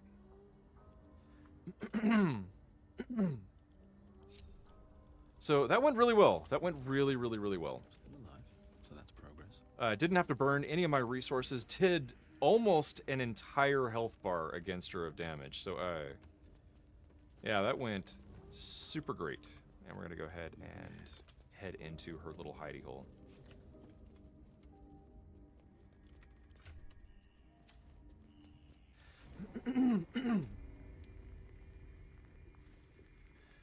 All right. Lots of crazy and interesting things going on in this little area here. This is now that I made the Ursula comparison, like I'm seeing it more and more and more. This is you know in Little Mermaid when Ariel goes to see Ursula and there's all those little like flecks of seaweed that are trying to grab her and stuff, and it turns out those are all the people that that Ursula has, like, according to her contract. You are as thick as they come, sweetness. This is my personal playhouse, and you don't have an invite. tell me where Marina is. Has that wriggler eaten your brain already? Leave. Or you'll end up in tonight's stew. You'll go nicely with Marina. She's already marinating. Oh, hags. But no, there's that little section where the little chunks of sea would try to grab Ariel, and it turns out those are all people that have previously had contracts with Ursula but weren't able to fulfill. This is the same thing right here. My sweet Callum, whose beloved asked that his beauty never fade. I am not sure. Like, I did a perception check, and I'm not sure what that was. As you edge closer to the mirror, a pale face appears, contorted in fear. Fists slam against the mirror's surface again and again. She's mean. What is this place? This is crazy.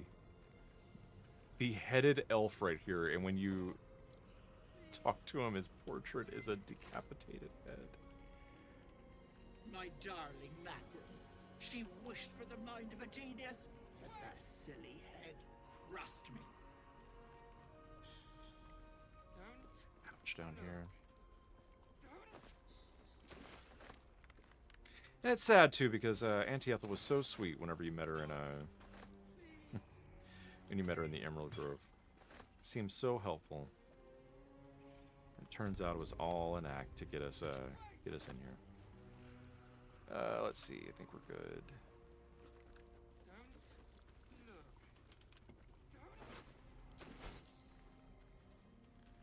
This poor dear wished never to lay eyes on her family again.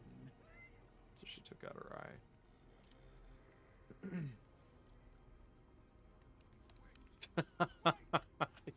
Yeah, probably.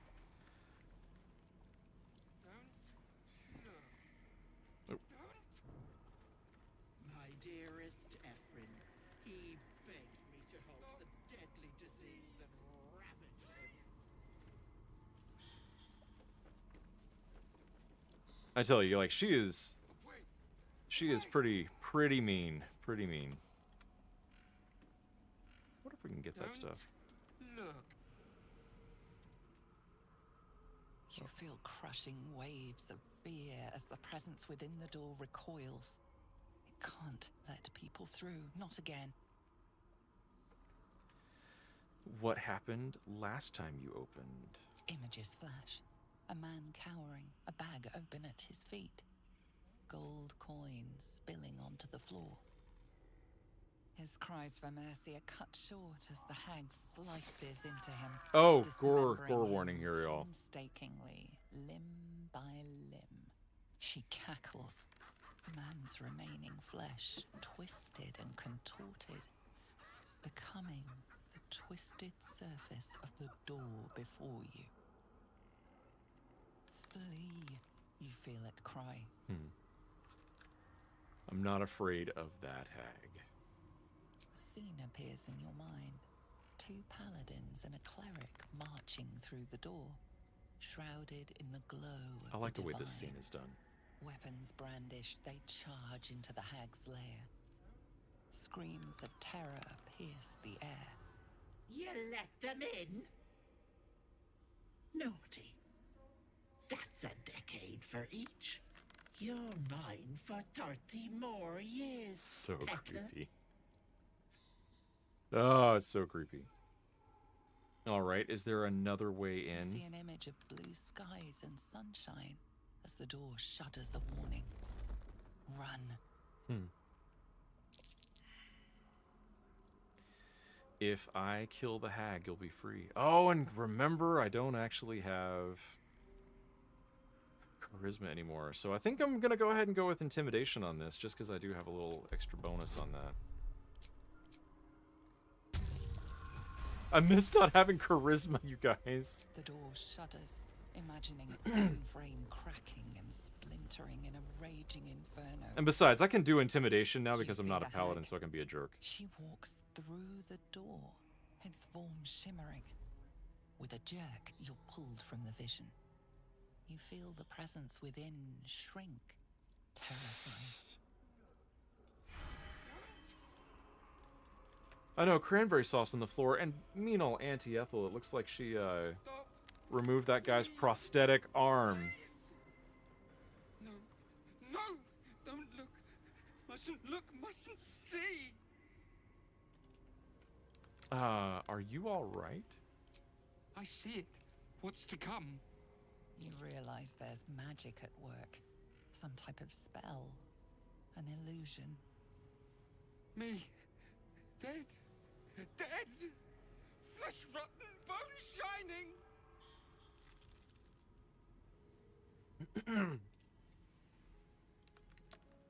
Yeah, hey, look at me. I can see, again, that's a little bit more aggressive. I'm a fighter now. No. No. Can't stop. Can't. Gods, don't hurt me. Oh, please. Please. Please, please, please. Dude, Auntie Ethel is messed up. What? Why would I hurt you? Monster. Monster. For mind dripping, flesh peeling, mind flayer. Huh. Take a deep breath and roar. Oh, jeez. Look at me, I'm not a mind flayer. No! Mind flayer! Get away! Get away! No intention of letting that happen. Away! Away! Poor guy. Poor guy. Feel the barest hint of life from within the door. So I should be able to walk through this now. Yeah, there we go. Grab the alchemical ingredients over here. Oh, okay. So, time to talk about... Go ahead and enter turn-based mode just while we're talking here in case some of these guys end up looking at me. So, we're going to talk about non-lethal damage. So whenever you go over to passives, there is this little selection right here that allows you to toggle non-lethal attacks on. So non-lethal attacks, whenever you do a melee attack against them, instead of killing them, it'll just knock them unconscious. But it does have to be a melee attack. But this is a way that you can go about doing this instead of outright killing him. And the reason that I'm doing this is because all of these guys are all good people, but they have these masks on that are basically putting them in Ethel's control and making them believe things that aren't actually occurring. So, and this is kind of the direction that Auntie Ethel wants to go with us. So they have this thing called Part of the Flock, which is just Auntie Ethel welcomes you, dearie. Creepy, creepy, creepy, creepy, creepy. This fight, though, isn't too bad. It is going to be a little bit rough because Astarion does have so much damage output that I'm going to have to be careful not to do too much damage output. But other than that, these guys are all pretty weak. I mean, like, this is 28 HP. That guy that we just looked at is 23 HP. This one over here is 24 HP.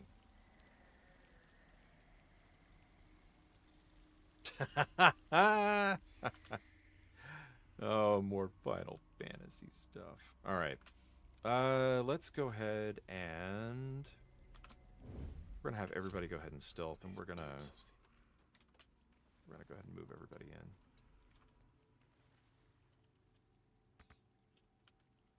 Oh, not enough movement because I'm in turn-based mode. All right. Oh, jeez. I was trying to concentrate.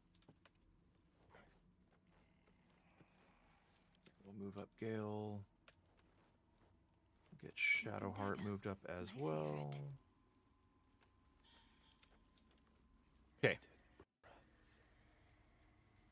Now I'm going to go ahead and get Nerdad involved. Oh, there we go. That's what I was looking for. Auntie, be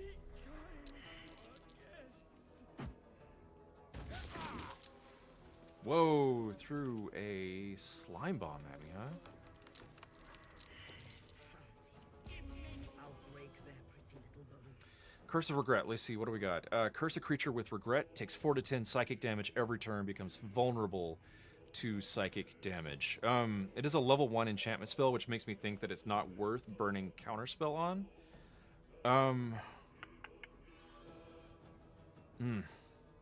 Oh, it is a charisma saving. I don't have anybody with good charisma at all.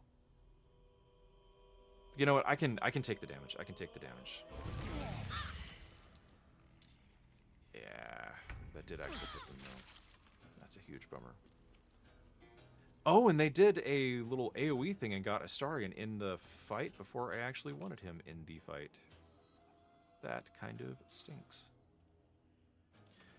But what also stinks is I really can't... I really can't aim at anybody right now. Oh, I'm going to have to be really careful on this. Oh, 2 to 16. That's fine. That's fine. All right, what did that put that down to? Down to 7. So 1 good melee attack should do it. But we can't rely on that too much. I think I'm going to leave Gale in that spot. Astarion. Who's got the most HP? This guy right here? Yeah. Alright, 16 to 28 damage. This is a little risky. If I crit, it's gonna kill him. Let's play. Okay, that's perfect. That is perfect. Oh, hey, and that was the one that was concentrating on the little effect that we had for Astarion and Shadowheart. So that works out great. That works out great. Okay, next up, we're gonna go ahead and try to not kill this one. Okay, that's a straight up miss. Why did it shoot 2? Why is it shooting 2 all of a sudden? I don't want you to shoot 2 Astarion, dang it.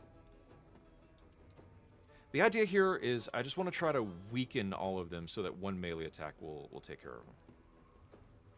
And that should work out pretty well.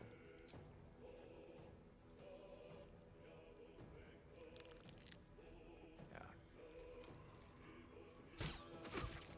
Cool. Hits all around. Yes, here. So, alright. Astarion's turn is done. Let's go. Nerdad, here we go. Gonna go ahead and enable non-lethal damage, and let's see if we can jump over to this guy here. Da-da-da-da. 90% chance to hit. Knocked out. Good, good, good. And I can't really get to anybody else, so that's kind of a bummer. That means I'm gonna have to waste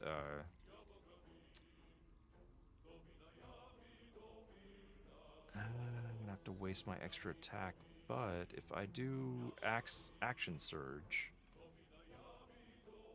I could do dash. I don't like using action surge on anything but smacking things down, so we're gonna go ahead and move Nerdad up here. We'll end his turn. Shady Heart. Let's go ahead and have her jump up here.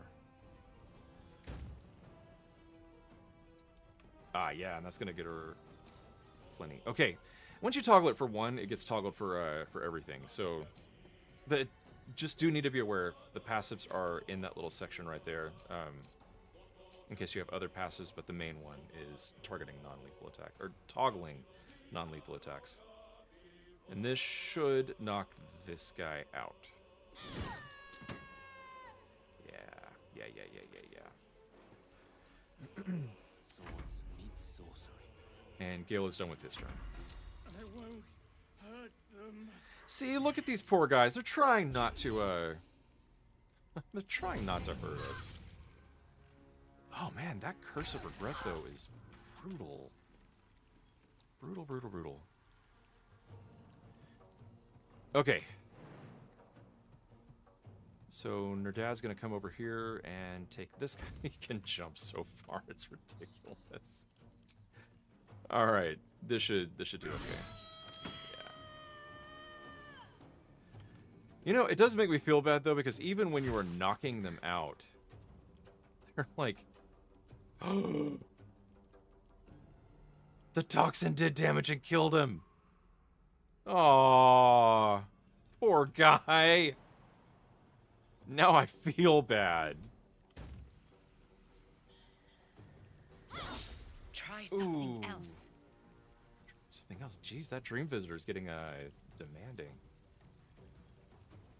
Where do I go from here? Oh man, he still has a lot of his movement, but I don't really want These boots have seen everything. to go anywhere. Yeah, kind of a bummer. Okay, so I can't have Astarion move over and do a... Oh no, I can't. I don't, because I don't have him with a level of rogue, or 2 levels of rogue to do the bonus action dash.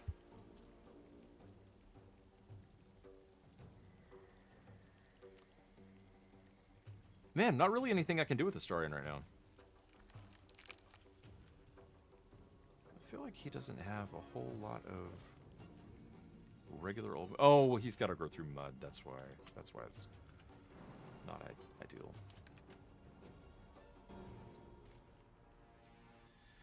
So I'm kind of rethinking not giving him a whole lot of strength and not having him spec into athletics, because being able to jump as a sniper is actually really, really good.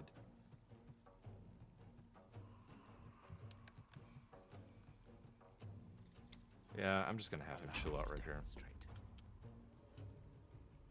Not gonna do anything with Gil.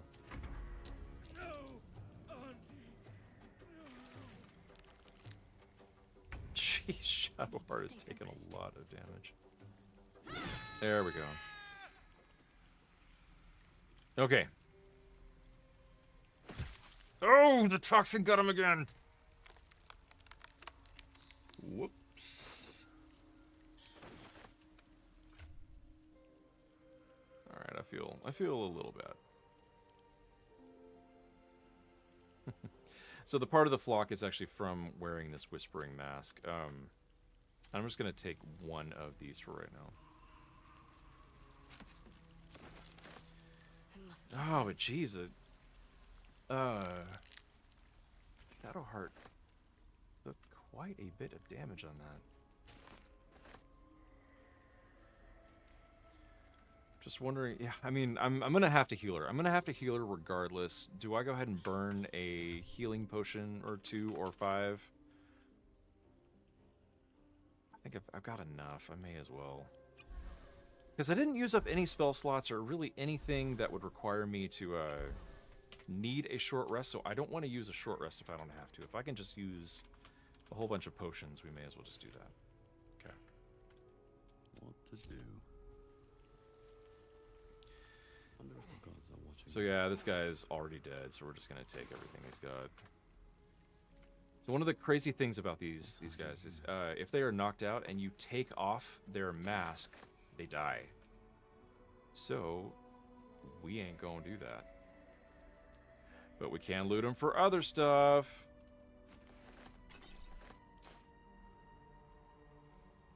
Let's have a look. Let's see.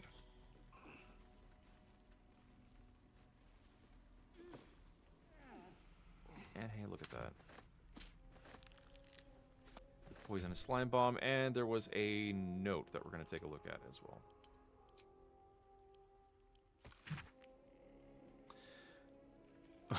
Read this every morning. Remember, she is not your friend. She is not your family.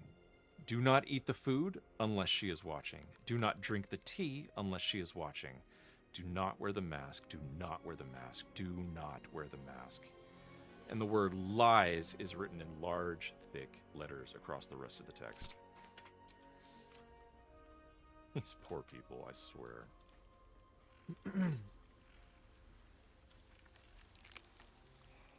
And we go ahead and proceed through this whole area here. Okay, so this next part we have lots and lots and lots of poison clouds to deal with. Actually, I wonder if we did an elixir of poison resistance, if this would be like a non-issue, kind of like it was for the fire. But what we're going to do is we're definitely going to break everybody apart because I don't want anybody accidentally... Oh, jeez. Not good so far. Careful, I bite. Astarion, are you still over there? Jeez, man. Just jump through the water. I know you're a vampire and don't like running water, but come on now. Wow. So far, so good on these perception checks, huh? Go ahead and get guidance going. Jeez. Thank you. All right. So what we're going to do is we're just going to kind of take a look around. Because if I remember right, there is a way to shut all of this off. But I don't remember what that procedure is. So we might just want to try to skirt around this stuff as much as possible. It is worth noting though. Let me get everybody out of the way of the cloud here. No, don't talk to him. Just move. No one's stopped me yet. So I can kind of show you guys what we are dealing with. Ready. So these fumes are very, very flammable, but if you notice, there really isn't much we can do there because the fire stays in the area and then the noxious fumes come like back immediately. So one thing that we could immediately do is we could just toss like crates and stuff like that on top of the vents, and that way it will block them. I don't have enough to do that, however. So I'm kind of at a loss for what we should be doing. I wonder if this is scale. Let's do a shadow heart here. Well, I don't want to throw the studded leather armor. That's 130 gold. But let's see if I can toss a bowl on top of it. Dude, where'd it go? Onward then. Okay, there it is, right there. We also have to worry about these little flowers. These flowers are also explodey. But once you shoot them, they're gone, and you don't have to worry about them. What I'm going to do is wait for the fire to die down a little bit. Actually, I'll go ahead and shoot these ones that are off to the side here.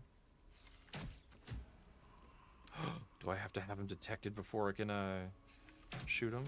Yes. What if I use Firebolt? No. Oh, dang. That's not ideal. All right. What was I saying? Okay, bowl. We're going to throw this. We're going to try to throw it right on top of the vent and see if that is enough to block the vent. And it totally is. That's awesome. So yeah, I should have done this as I was coming into Auntie Ethel's lair here.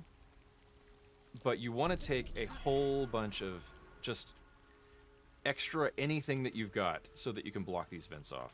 Because it is relatively easy to block the vents, but you do need to be careful about it. I was hoping that would knock that other one out too. Oh well. Don't touch me. Yes, let's. Perception failed, man. Not good. I'm ready.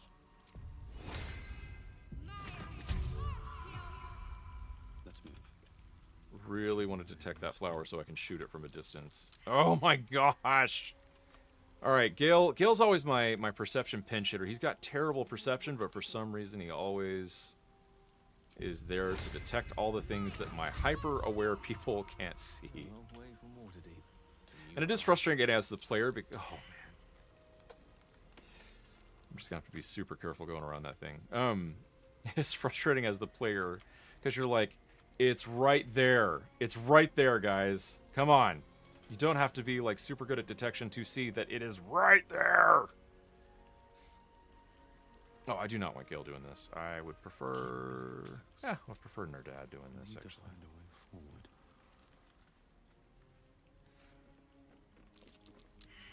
Oh my gosh, can we... Be wary. Yeah, there we go. This place is trapped. Okay, let's see if we can't shoot that thing then. Because I don't see the vent anywhere. Oh, watch out, watch out, watch out. Don't want to walk on that. A long way to go. Alright, Shadowheart. Again, we're just trying to detect the vent so that we can actually throw stuff on it. Which, okay, well at least we detected the other flower. Okay. Alright, let's fire blast it then. Jeez. You guys saw me shoot that thing, right? The heck? Alright. So let's go ahead and see if we can throw a skull on top of that and if that'll do it. Hey, yep. Nice. Nice, nice, nice. Okay. So I think we really don't need to do both of these. In fact, all this really does is it gives us a place to go down. So maybe we really don't need to worry about this too much. Oh my gosh! All those potions ruined. Wasted. Oh wait, no, no, no, no, no, no, no! Remember when I saw those flowers there and I was like, hey, we need to make sure we detect those. Jeez. So now I am pretty screwed. I don't have a way up or down from this, so I am going to have to shut this stuff off somehow. And my guidance person is way up there. Fantastic. But hey, at very least, thanks to Shadowheart, we don't have to deal with those flowers, do we?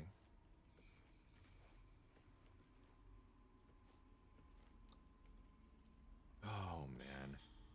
Still want to try to get this flower right here. So I don't know why it is not letting me actually shoot it.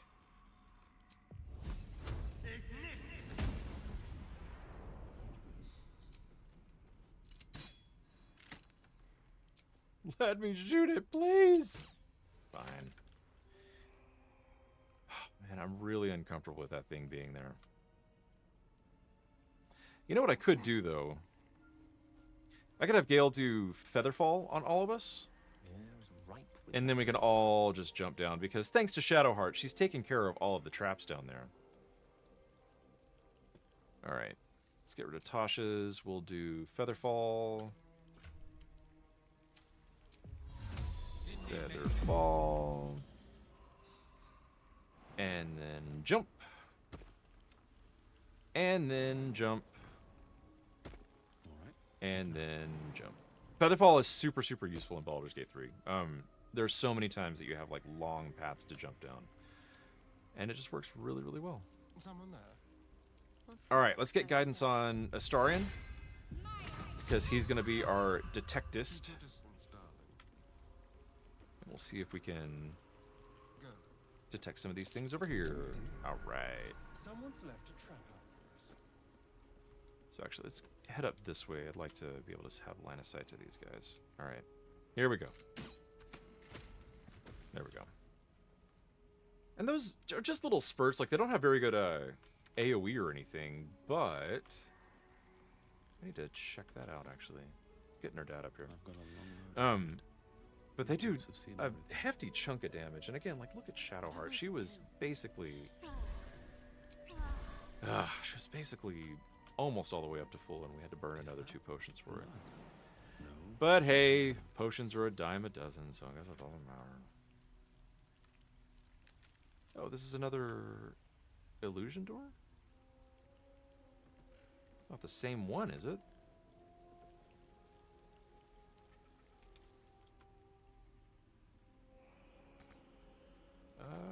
Weird. There is definitely something there. Definitely something there. In fact, I'm gonna go ahead and mark this as a illusion door.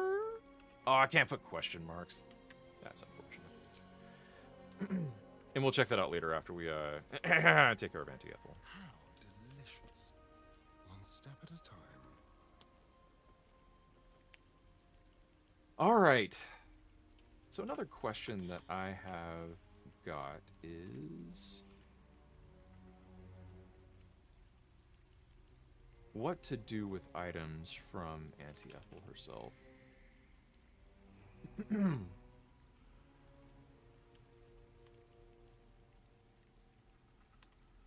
Let's see. I think we're gonna boost up Astarion. We have to make a single choice as to who we're gonna boost up thanks to Ethel, and I think it's gonna be Astarion. Anyway, let's keep on trucking. Keep on moving on down. I'd really like to be able to percept. Wits and blades, always sharp. No time for Danny. All right, Shadowheart, let's get you with some guidance. Man, I am not having very good luck with these perception checks. And I'm not super happy about... Oh, man. Guys, we are pretty hosed. We are pretty hosed. All right, Nerdad, let's get over here. Let's have to keep going. Getting into my pinch hitter team here. Resistance. Let's get the guidance going. Allow me. All right, here we go. Big money. Be wary. Hey, there we go. Glad the big dumb fighter saw it.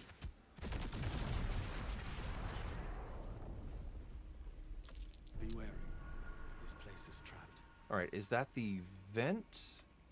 That is the vent. All right, excellent. Okay, we wait for the fire to die down, and we toss something on top of the vent. Fire is dead. Let's see if we can get this bottle over it there. Hope this ends well. Nice. And right back to failed perception checks. Jeez. All right, Shadowheart, let's see if you can find this stuff down here.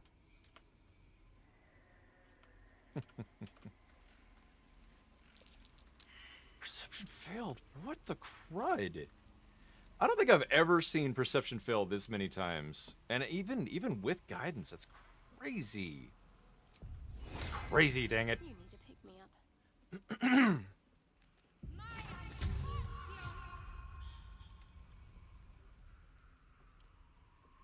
Over here. Here we go. Detect the flower. There we go. Someone's left a trap out. That's all I wanted. All right. Anything interesting over here? I guess not. Okay. Well, it's kind of interesting in the fact that it's not interesting, so it's interesting because it's not interesting. All right. So this is the way that I wanted to come down here. But just in case this causes additional problems, I'm gonna go ahead and blow this flower right here. Oh, the bulb took damage. And I still haven't found the vent that this is attached to. Kind of weirded out by that, but that's fine. We're gonna go ahead and move along. But. So that's really all of the poisonous fumes that we have to deal with. We are going to get very ready. Very, very, very ready. First off, we need a burb. And I totally forgot about the burb before, but we're going to get the burb. We're just going to get Featherfall off. We're going to make sure that we have Magic Missile in place. Bird. Okay. So Bird is in place. Let's go ahead and remove Find Familiar, and let's see, what spell is going to be really useful for us to have?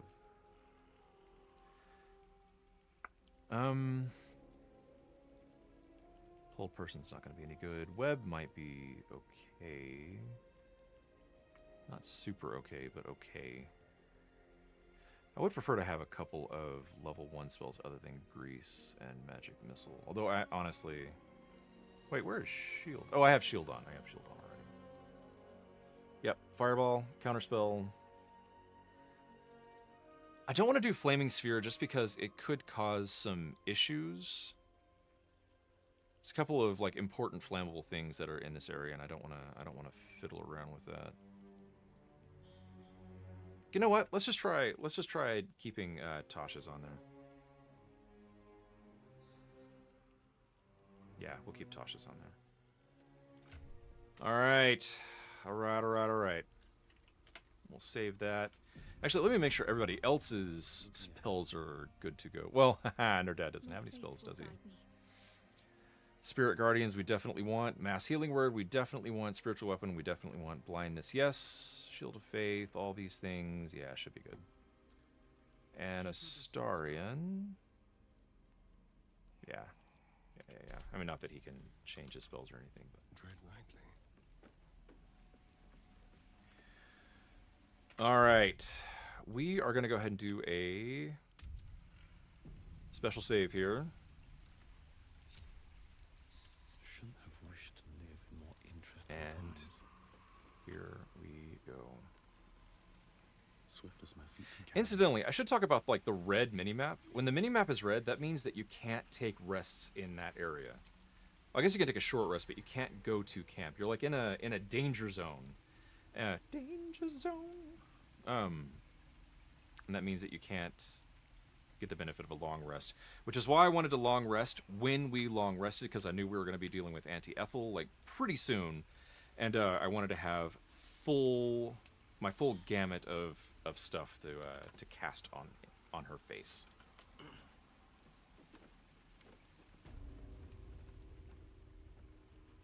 There, in the cage. All right.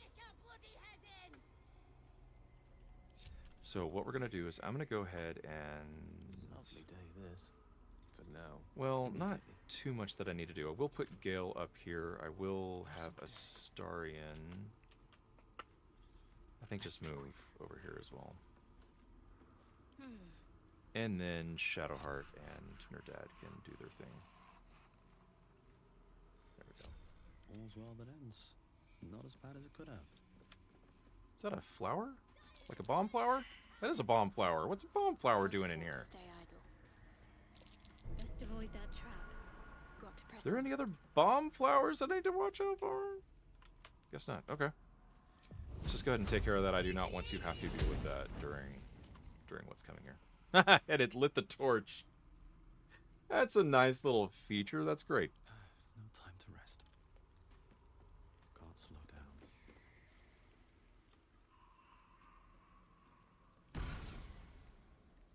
Howdy, You howdy. come to my home, interfere in my business, and now have the gall to face me in the heart of my lair. You petulant bollocks! I'll rip your spine out your ass. More language. I'll use your blood to spice my stew. I'll keep you alive until I've sucked the marrow from your bones. She's less endearing now. I don't know if you guys Do noticed. it all over again. Stop it! Please! Let me go! Poor Mary. You want the girl so bad. Fine.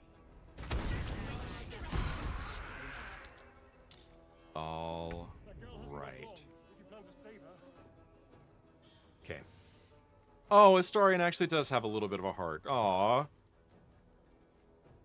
Just reminding you that, hey, you do need to save that girl if you were planning on doing such a crazy thing. Okay, I didn't think about this. I should have popped haste potions before this fight started. But what we have got here is Ethel has split herself into 4 total illusions. We don't know which of the illusions is actually Ethel. And all we have to do is damage them for at least 1 HP, and they will either disappear or they will take damage. So that is why Magic Missile is like the most important spell to have at this point. Because Magic Missile never misses. And it does small amounts of damage, but all we need is a small amount of damage. And these guys are pretty dang far away. So I'm gonna have to move around.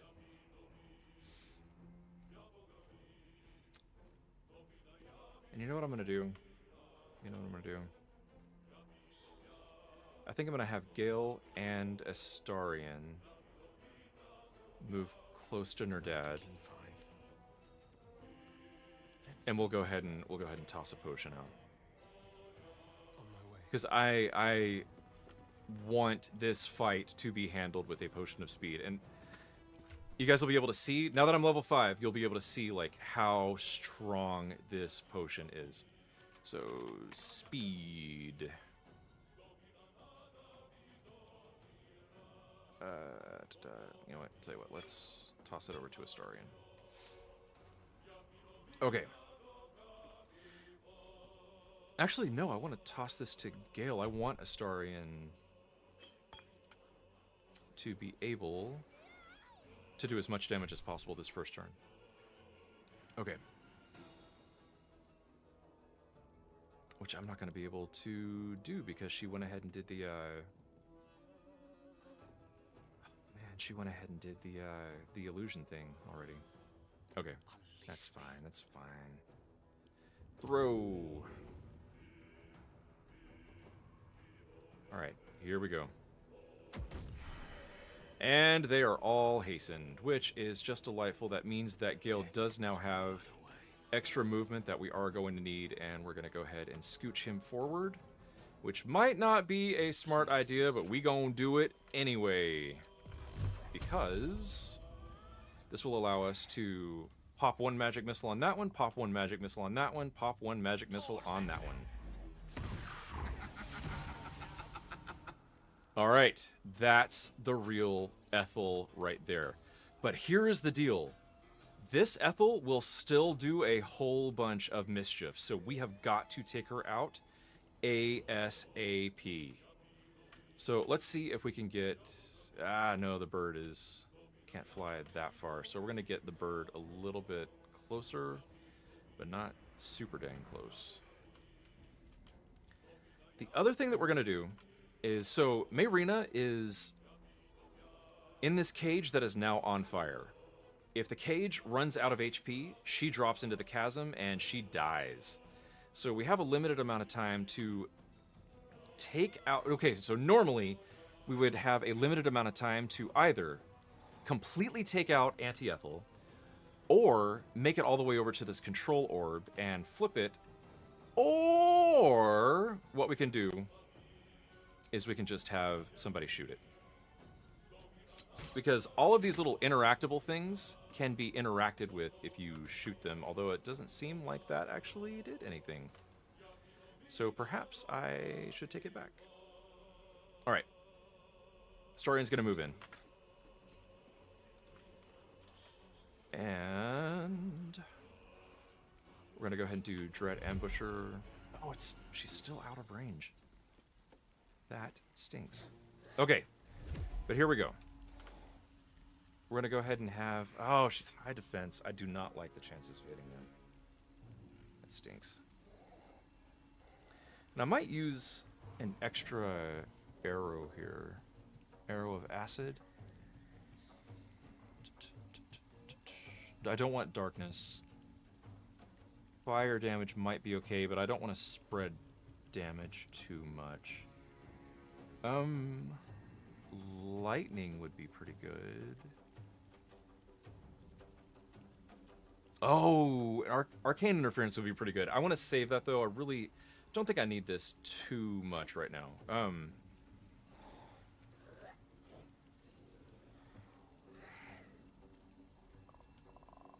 Yeah, I think we're just gonna do lightning. Okay, that's fine. That's fine. I'm not liking where this is going so far, y'all.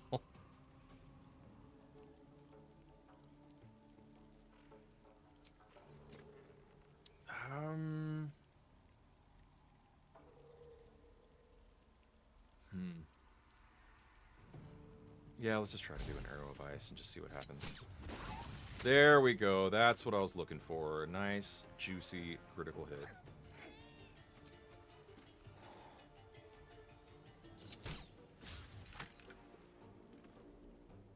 So far, not so good. Oh, I do still have Dread Ambusher. I'll go ahead and see if I can get her. Oh, hey, awesome. Good, that hit. That hit, that hit. That did a lot of damage. Again, that did close to half of her damage. About 50-ish HP worth of damage. Which is what I'm after. Which is what I'm after. That's why Astarian's here. But we are going to have to get some status effects on her, because a 45% chance to hit is just not going to cut it. That is not okay. That is not okay. All right, and Gel's turn's over. Bird's turn is over. Ray of Sickness on Astarian. Oh, has disadvantage on attack rolls and ability checks. I could have him burn his bonus action to drink an antidote potion next go around instead of counterspelling this, because I do want to save counterspell. I only have 2 level 3 spots. I want to use, if I need to, I'm going to use Fireball on this little group right here, but that's assuming that they don't move, which of course they're going to. Oh, but Astarian saved anyway. All right, cool, cool, cool. Way to go, Astarian. I did not expect that. Okay. All right. He can jump all the heckin' way over there. Beautiful. Beautiful.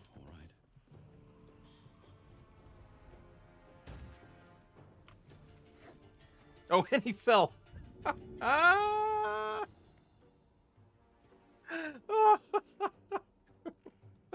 great. Does this super heroic like Hulk jump and then immediately just like slips on the ice. Blunk. That's great. That's great. Hags, what are these? Faye. Oh, I was gonna say, I've got something I can use against Faye, but that was when Nerdad was a paladin. Herp-a-derp. Okay, we're gonna go ahead and bless some people. I'm gonna have her move up a bit. And yeah, we're gonna go ahead and bless. Kinda want to be able to bless Nerdad, because he's gonna be my other main source of damage output, but oh well. It's the 3 of these guys here. And again, bless is such a good spell. Okay, I could never ever remember the effect that these things have, but I know that I need to do the hammer. So we'll do the hammer. Oh, and the hammer gets to go. Look at that. So we're going to have the hammer fly up here. Yeah, there we go.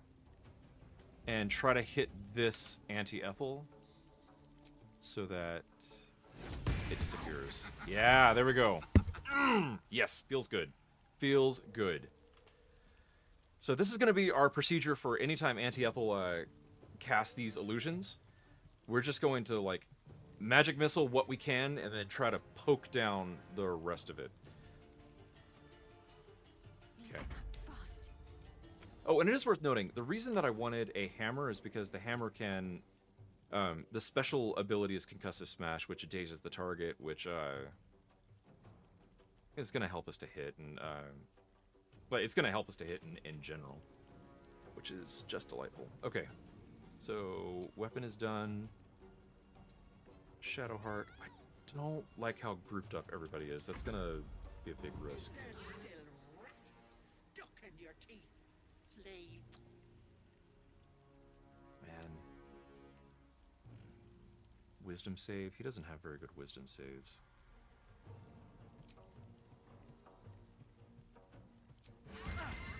Ah, bummer. Ooh, critical hit. Yeah, I'm gonna burn my port and die here so that she doesn't hit me. That almost really stunk. Okay.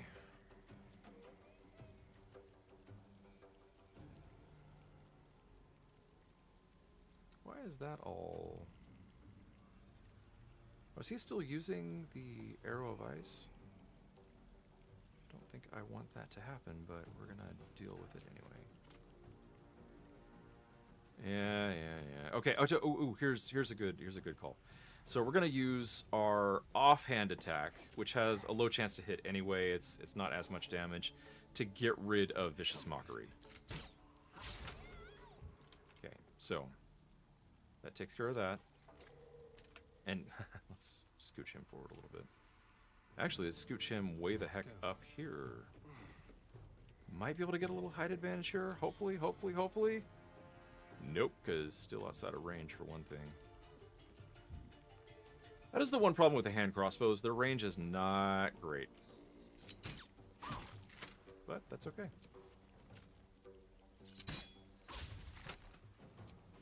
Alright, this is shot 3. Good. And shot 4. Okay. May the dice roll in my favor. Alright, Gil. In fact, I'm gonna have Gil just move up and take care of the control orb here.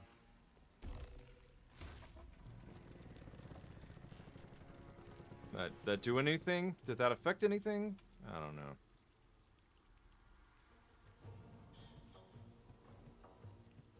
Two to 16 damage. Oh, and she's got 25. That's fine. 2 to 20 damage.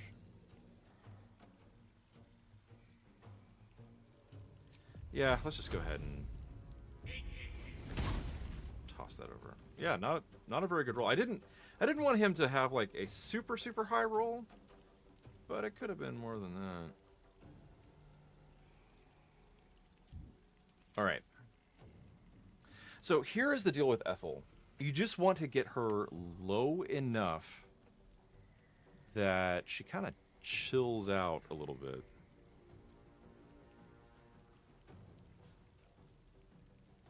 All right. And let's get Gil out of there. Oh, I forgot about the bird. Dang it. I should have had the bird blind Ethel before I did all of that effort. Oh my gosh. It's okay, because bird didn't do anything anyway. Oh, jeez. I didn't blind her, so I shouldn't have gone out of her range. Dang it. It's kind of dumb. Alright, how much damage can this guy do? 6 to 13. She's got 17. Yeah, let's have this thing fly down. And concussive smash. Part of the reason that this fight is so rough is that she's just hard to hit. She's just hard to hit. Can I not move anywhere?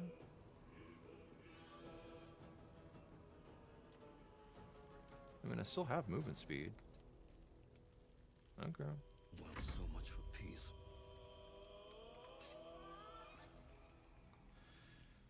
Stop. Oh no, what are you doing?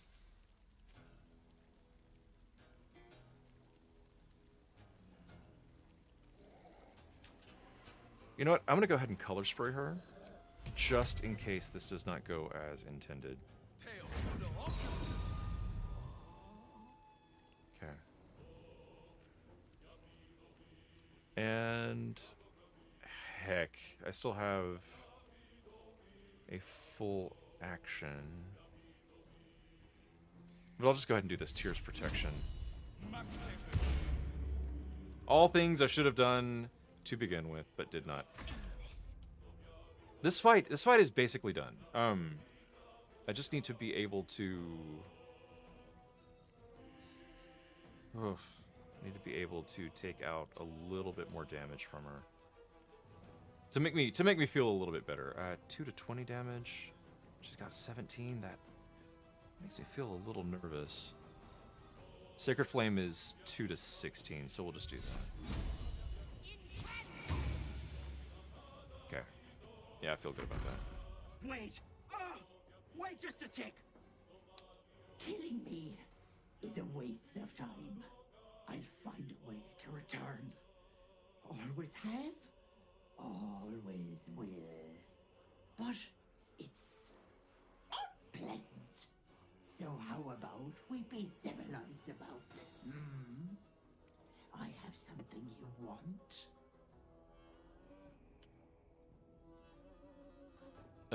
What I want is Mayrina alive and free. Although, actually, hang on. Let's do go on. I knew I liked you, dearie.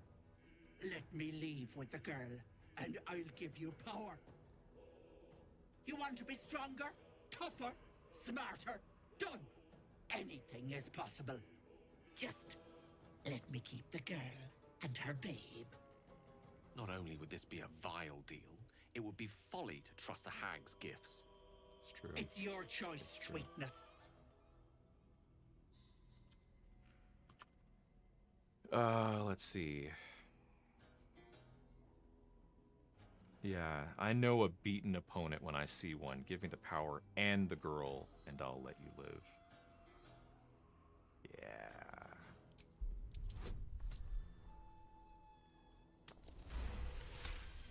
It's kind of close. It's kind of close. You greedy little bollocks. Language. Fine. Here. So nasty. I'll not soon forget this, sweetness. You have my word. But the deal. What about my husband? What happens to him? Deal's off, you dumb cow. And you've him to thank for it. Not that it matters. I'll find another just as plump and ripe. I can set up shop elsewhere. People always need lotions and potions. She's so vile. She's so vile. If I ever see you again, you'll be fertilizing this swamp. If I ever see you again, you'll have a tentacle for a Oh, that's too soon. Too soon. So stupid. How could I have trusted her? I almost gave that monster my child. Why would you even consider that? That's what she wanted. My baby. And gods, I was going to do it. For him. My husband. She was going to bring him back. Bring Connor back to life. I don't know if you guys saw, but one of the options in that previous dialogue choice was less talking, more gold. This poor woman has suffered so much, and you're just like, pay up! Alright. Your husband must have meant a great deal to you. What would have happened to your child? You'd have sacrificed a new life for a lost life, pure selfishness. And let me know when you're done whining. What would have happened to your child? Ethel promised to raise the child, teach them magic, give them a good life.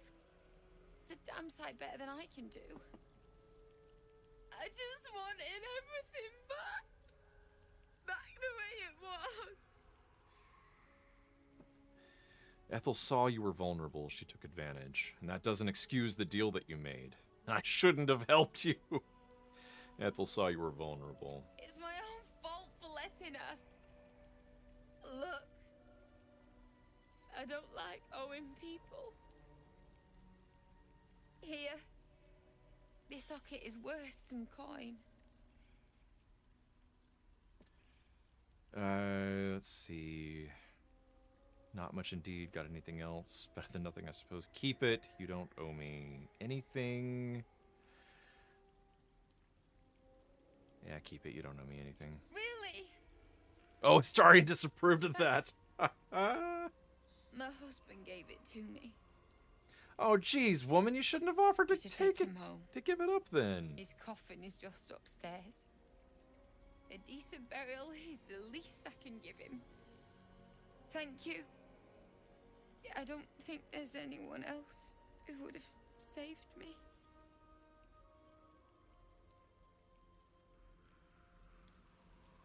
All right. So here is the deal. When we make that deal with Ethel, what we're he's a little lethargic over there. What she does is she gives us Auntie Ethel's hair, and what Auntie Ethel's hair does is it gives us a permanent +1 boost to one of the stats. Nerdad is going to be maxed out at pretty much 16 strength and 16 charisma, and we're never going to increase that. But for those that want to get up to 20 really fast, you can start off with 17 in your chosen stat, and then get Auntie Ethel's hair to boost it up to 18, and then by level 4 you can boost it another 2 up to level 20. So what we're going to do is we're actually going to pop this on Astarion, and we're going to give him some Dex hair.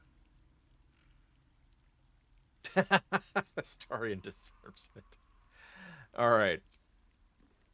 So we're doing Dex hair.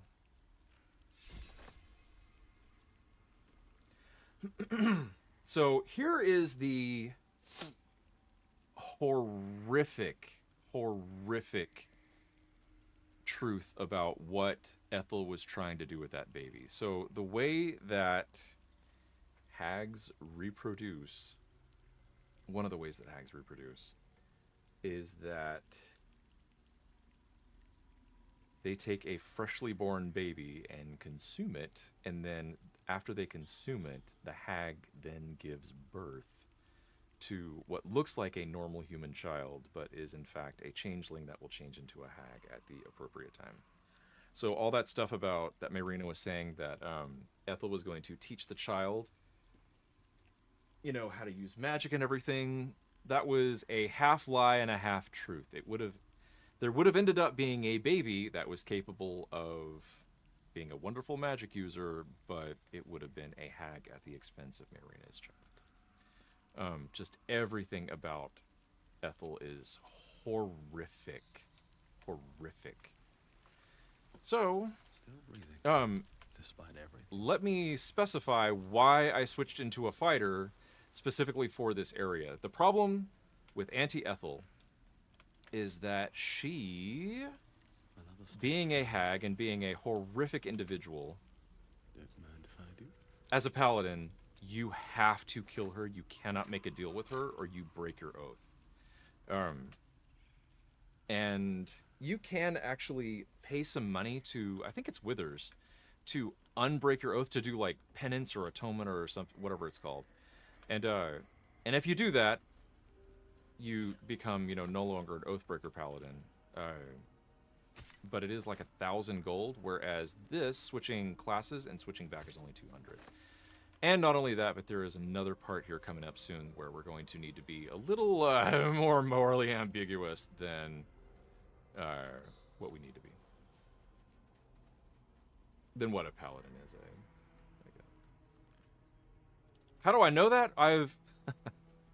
So, this is actually not my first time through the game. And I have no illusions about playing through this game.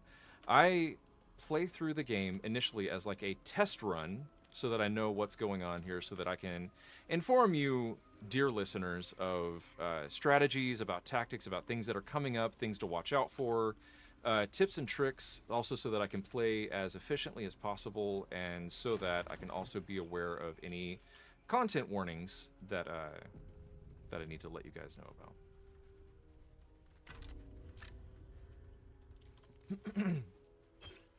And actually, speaking of content that we didn't see, there's a crazy frog that we missed out on before we took care of Ethel, and kind of an amusing frog, but hey, and a potion of speed. Check that out.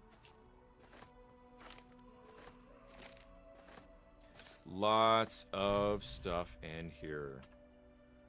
All right. So this quest for Find a Cure is now complete.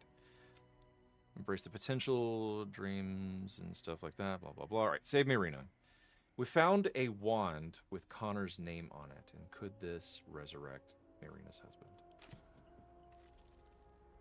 What's inside? Lots of rings. Hey, another potion of speed. Elixir barkskin. Cool. Oh, these, man. What I'm going to do is I'm going to have Gale pick up all of these little goofy-looking potions and stuff. These potions are really, really interesting. They're named, like, really ironic or horrible names. And they all do, like, either something good or something bad or something both or what have you. So they're kind of interesting. But what I'm going to do is I'm going to have all of these potions, and I'm just going to put them in a bag and, like, keep them probably in the camp chest. Because I don't want it. Oh, there's some bone cap over there. Oh, Gale, I don't want you doing stuff. On my way. Guy, you're a wizard. You can't carry nothing. That's actually not true. Gale has enormous carrying capacity.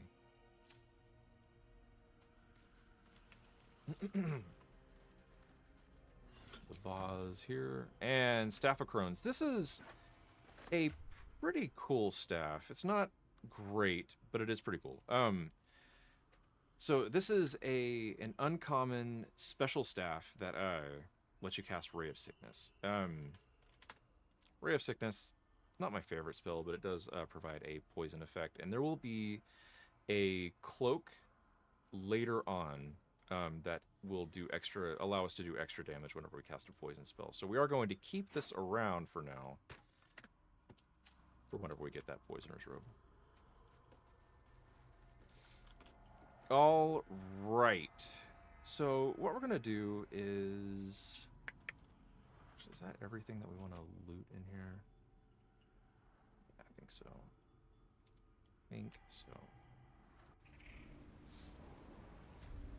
And this will take us back outside, not too far from the Riverside Tea House where all this was going. All right. So poor Marina, man. Like, she is just... She's not having a good day. Not having a... Didn't hear you coming. I know I should head home, but I can't bring myself to leave. The thought of putting him in a wheelbarrow and making the journey all over again.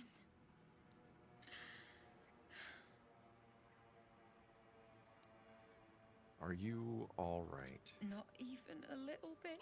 Oh, poor girl. But I will be. Hey, that's the spirit. Stand with her in silence. We were just kids when we met. I might have pushed him off a swing I wanted. He got right up and pushed me back. I was so surprised that I just laughed. He did too. We've barely spent a day apart since. All right. I found a wand. I think I can resurrect your husband. What? You can? You feel a surge of power from the wand. The air suddenly tastes acrid. It She wants has to be wide, used. crazy eyes. Bring it back! Bring Connor back! Please! Point the wand towards the coffin.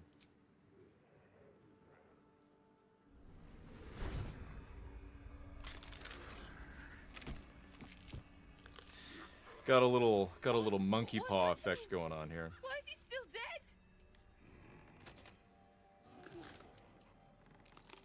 Your husband looked great. I can see what you see in him. You feel something pull at you. The creature yearns for a master.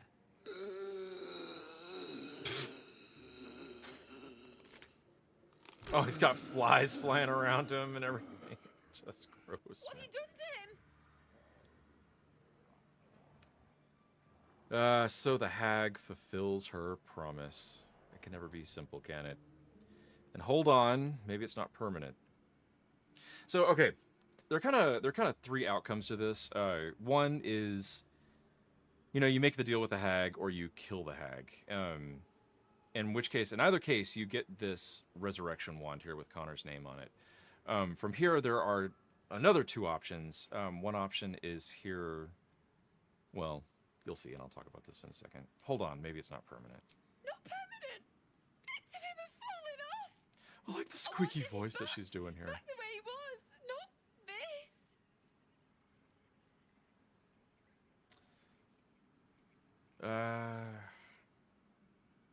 You can always bury him again. This is your husband. Do you want him or not? Connor? Connor! I don't even know if he's in there. But he might be. And if he is, I'll find him and bring him back. She is determined. I mean, like, she's gone through this really horrific time, and she's just really, really determined to get things going. And I mean, determination's a good thing. This might be pushing the line into desperation and delusion, but hey, you gotta admire the girl anyway. Here's the wand. Good luck to you and Connor. So these are the two choices you have. You can either, well, actually three choices. You can break the wand, in which case she is furious at you. And incidentally, that is the only way to get out of this as a paladin without breaking your oath, is just breaking the wand. Because, you know, raising the dead, not the best of things.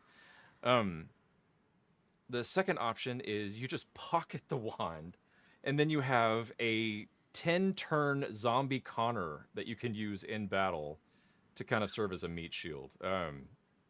She also gets very upset at you for doing that, obviously. But the final option is you just give her the wand and she becomes the master of this new Connor zombie. Thanks. But we'll need more than luck. A bloody miracle, more like it. I'll find a wizard or something. Maybe someone in Baldur's Gate can help us. Connor always said you can find anything in that city. Remember? Oh, his And little thank you, brain is I glistening. guess. Come on, love. Let's go. Perhaps using Ethel's wand wasn't the best idea. Forget it. The milk's already spilled. So it's going to be hilarious whenever she walks into Baldur's Gate with like this horrific zombie. That should go over well. But you know, if she's going to travel the whole route to Baldur's Gate, at least she has like a zombie companion to protect her a little bit. All right. So from here, I'm going to go ahead and go back down the mushroom circle, and we're going to check out that one little area that we missed out on and see what is going on there. The one with the illusory door that we couldn't pass through. So yeah, we'll figure out what's happening. And then it is looting the heck out of everything that we can come across. Specifically up in the tea house. But with us being level 5, that fight went way more smoothly than it does. That's why I want to be level 5 at the beginning of that fight. It makes your survival a lot easier, because that is a hard fight.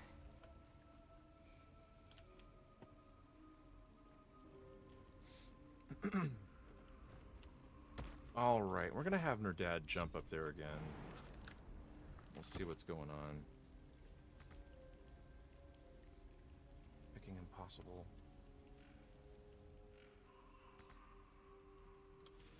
I don't think that's anything that we can do right now.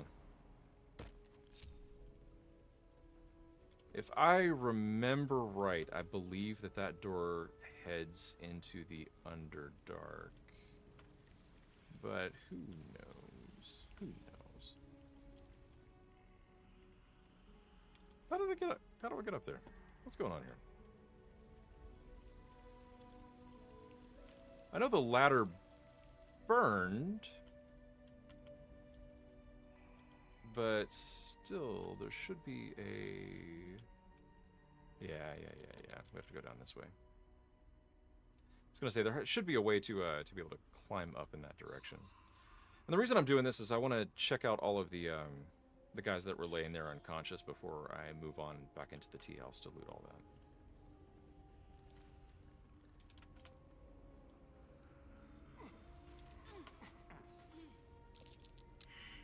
Oh, jeez.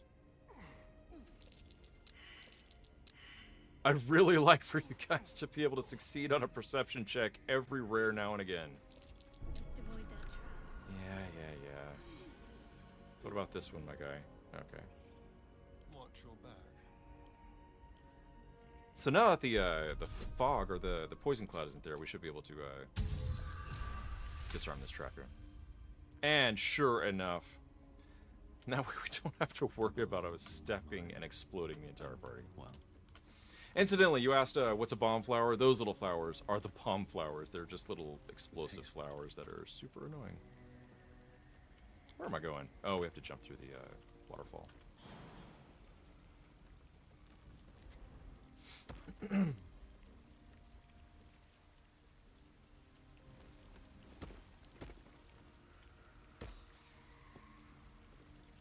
Oh, those guys are still knocked out, so we actually don't want to do anything to knock them out further. Oh, I am going to take this pouch, though. Had a bag of holding. That'll be our weird potion holder.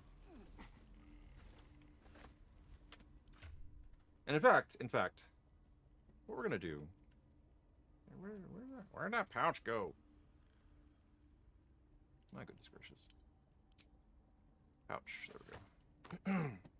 What we're gonna do is I'm gonna save real quick, and I'll show you guys what all these individual potions do, because it's crazy stuff. All right, so this right here, a Mother's Loathing. We'll drink that.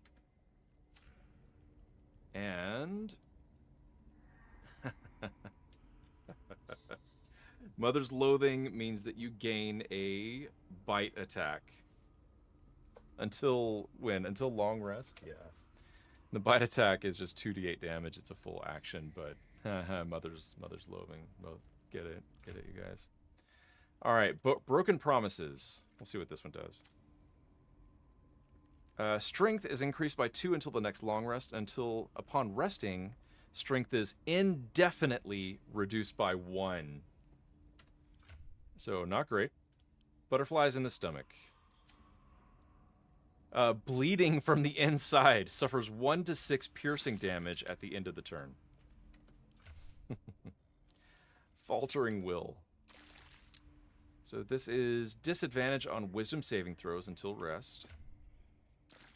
Heart of Stone. Resistant to poison damage until rest. Insanity's Kiss. Oh, that makes Nerdad crazy. That is a curse. I'm gonna go ahead and reload on that one. Because I don't want to have to sit here through the fight and deal with all that.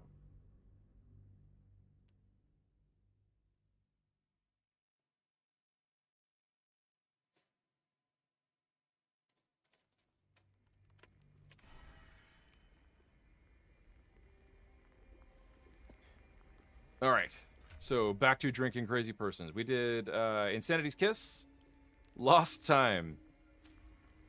So your armor class is reduced by 2. You can't take reactions, and this thing lasts for 50 turns, which is crazy. Lover's Avarice. Wisdom is indefinitely reduced by 1. Because you know when you're in love and you're crazy in love, you lose a little bit of your wisdom. Missing pets. Illusory spiders run up and down the creature's body, imposing disadvantage on ability checks and attack rolls. And then, oh, I missed that one. What was that? Wilted Dreams. Here we go. Wilted Dreams. Something waits for the creature to sleep. It takes 3 to 18 psychic damage during its next long rest. So yeah. Those are fun little potions. Not really worth using. You can just sell them. You can just keep them if you want to keep them. You guys know me, so obviously I am absolutely going to keep them.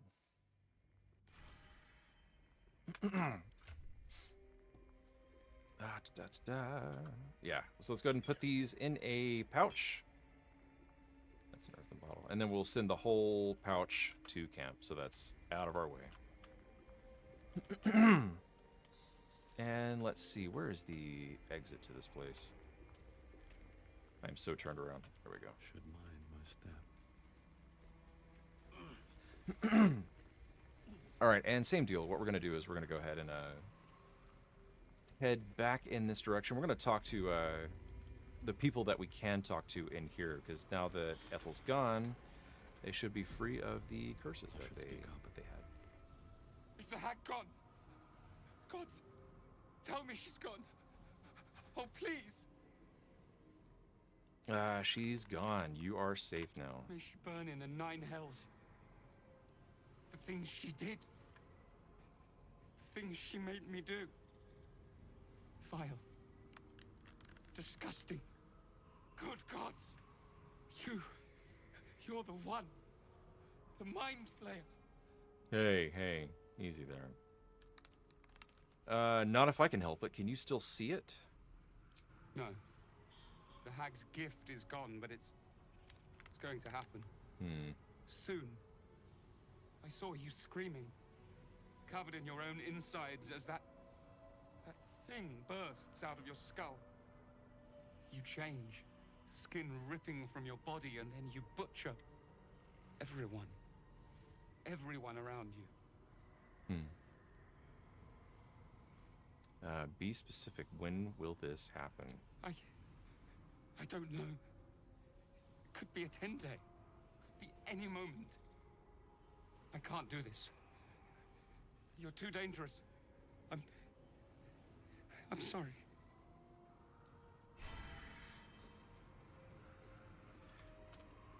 So, even though this is a side quest, there's still like a little opportunity to see a little bit of what is in store for us. Always good to be reminded of your main quest, even whenever you are off doing side stuff. That's just darn good storytelling. Let's see.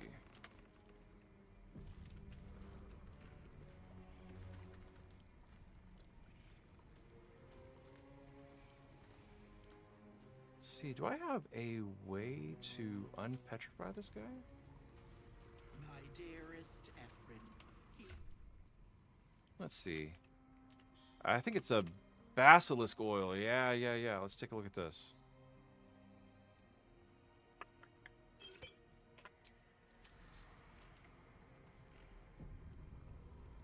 So let's see how we are going to go about using this. Well, where the heck did it go? There we go. Administer, yes.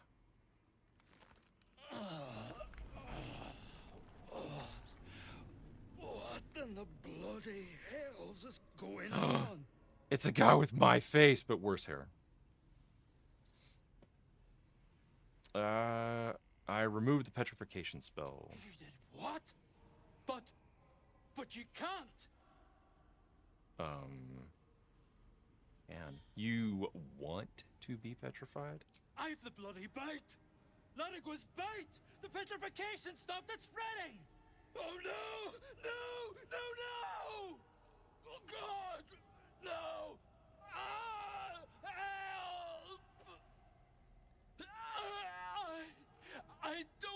to die. This hag, man.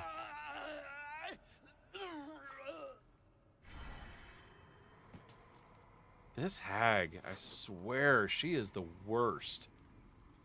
Just the worst.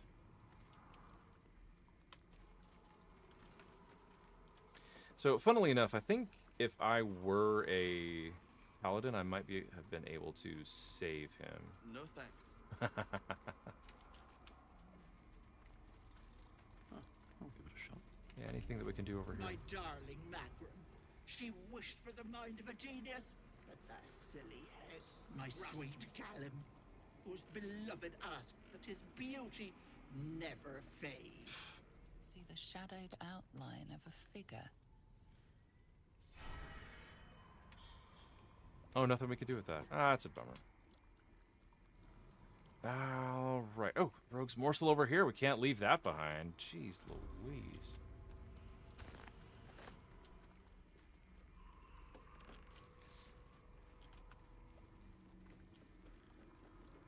And let's go ahead and we will head up to the tea house. And take care of looting every last inch of it. But we're going to go ahead and take care of looting every last inch of it next time. So next time, we should be here tomorrow, possibly. It being Thanksgiving, I'm planning on doing a stream tomorrow, but we will see if that actually happens. Again, take a look at my upcoming streams. I will keep the information updated on there as to when my next stream will be. But we'll definitely be back on Friday at 9 p.m. Eastern Time, and then playing again on Saturday. So appreciate you guys joining. Been a good session. I'm glad we finally got to do Anti-Ethel by popular request. So so thank you guys, and we will catch you next time.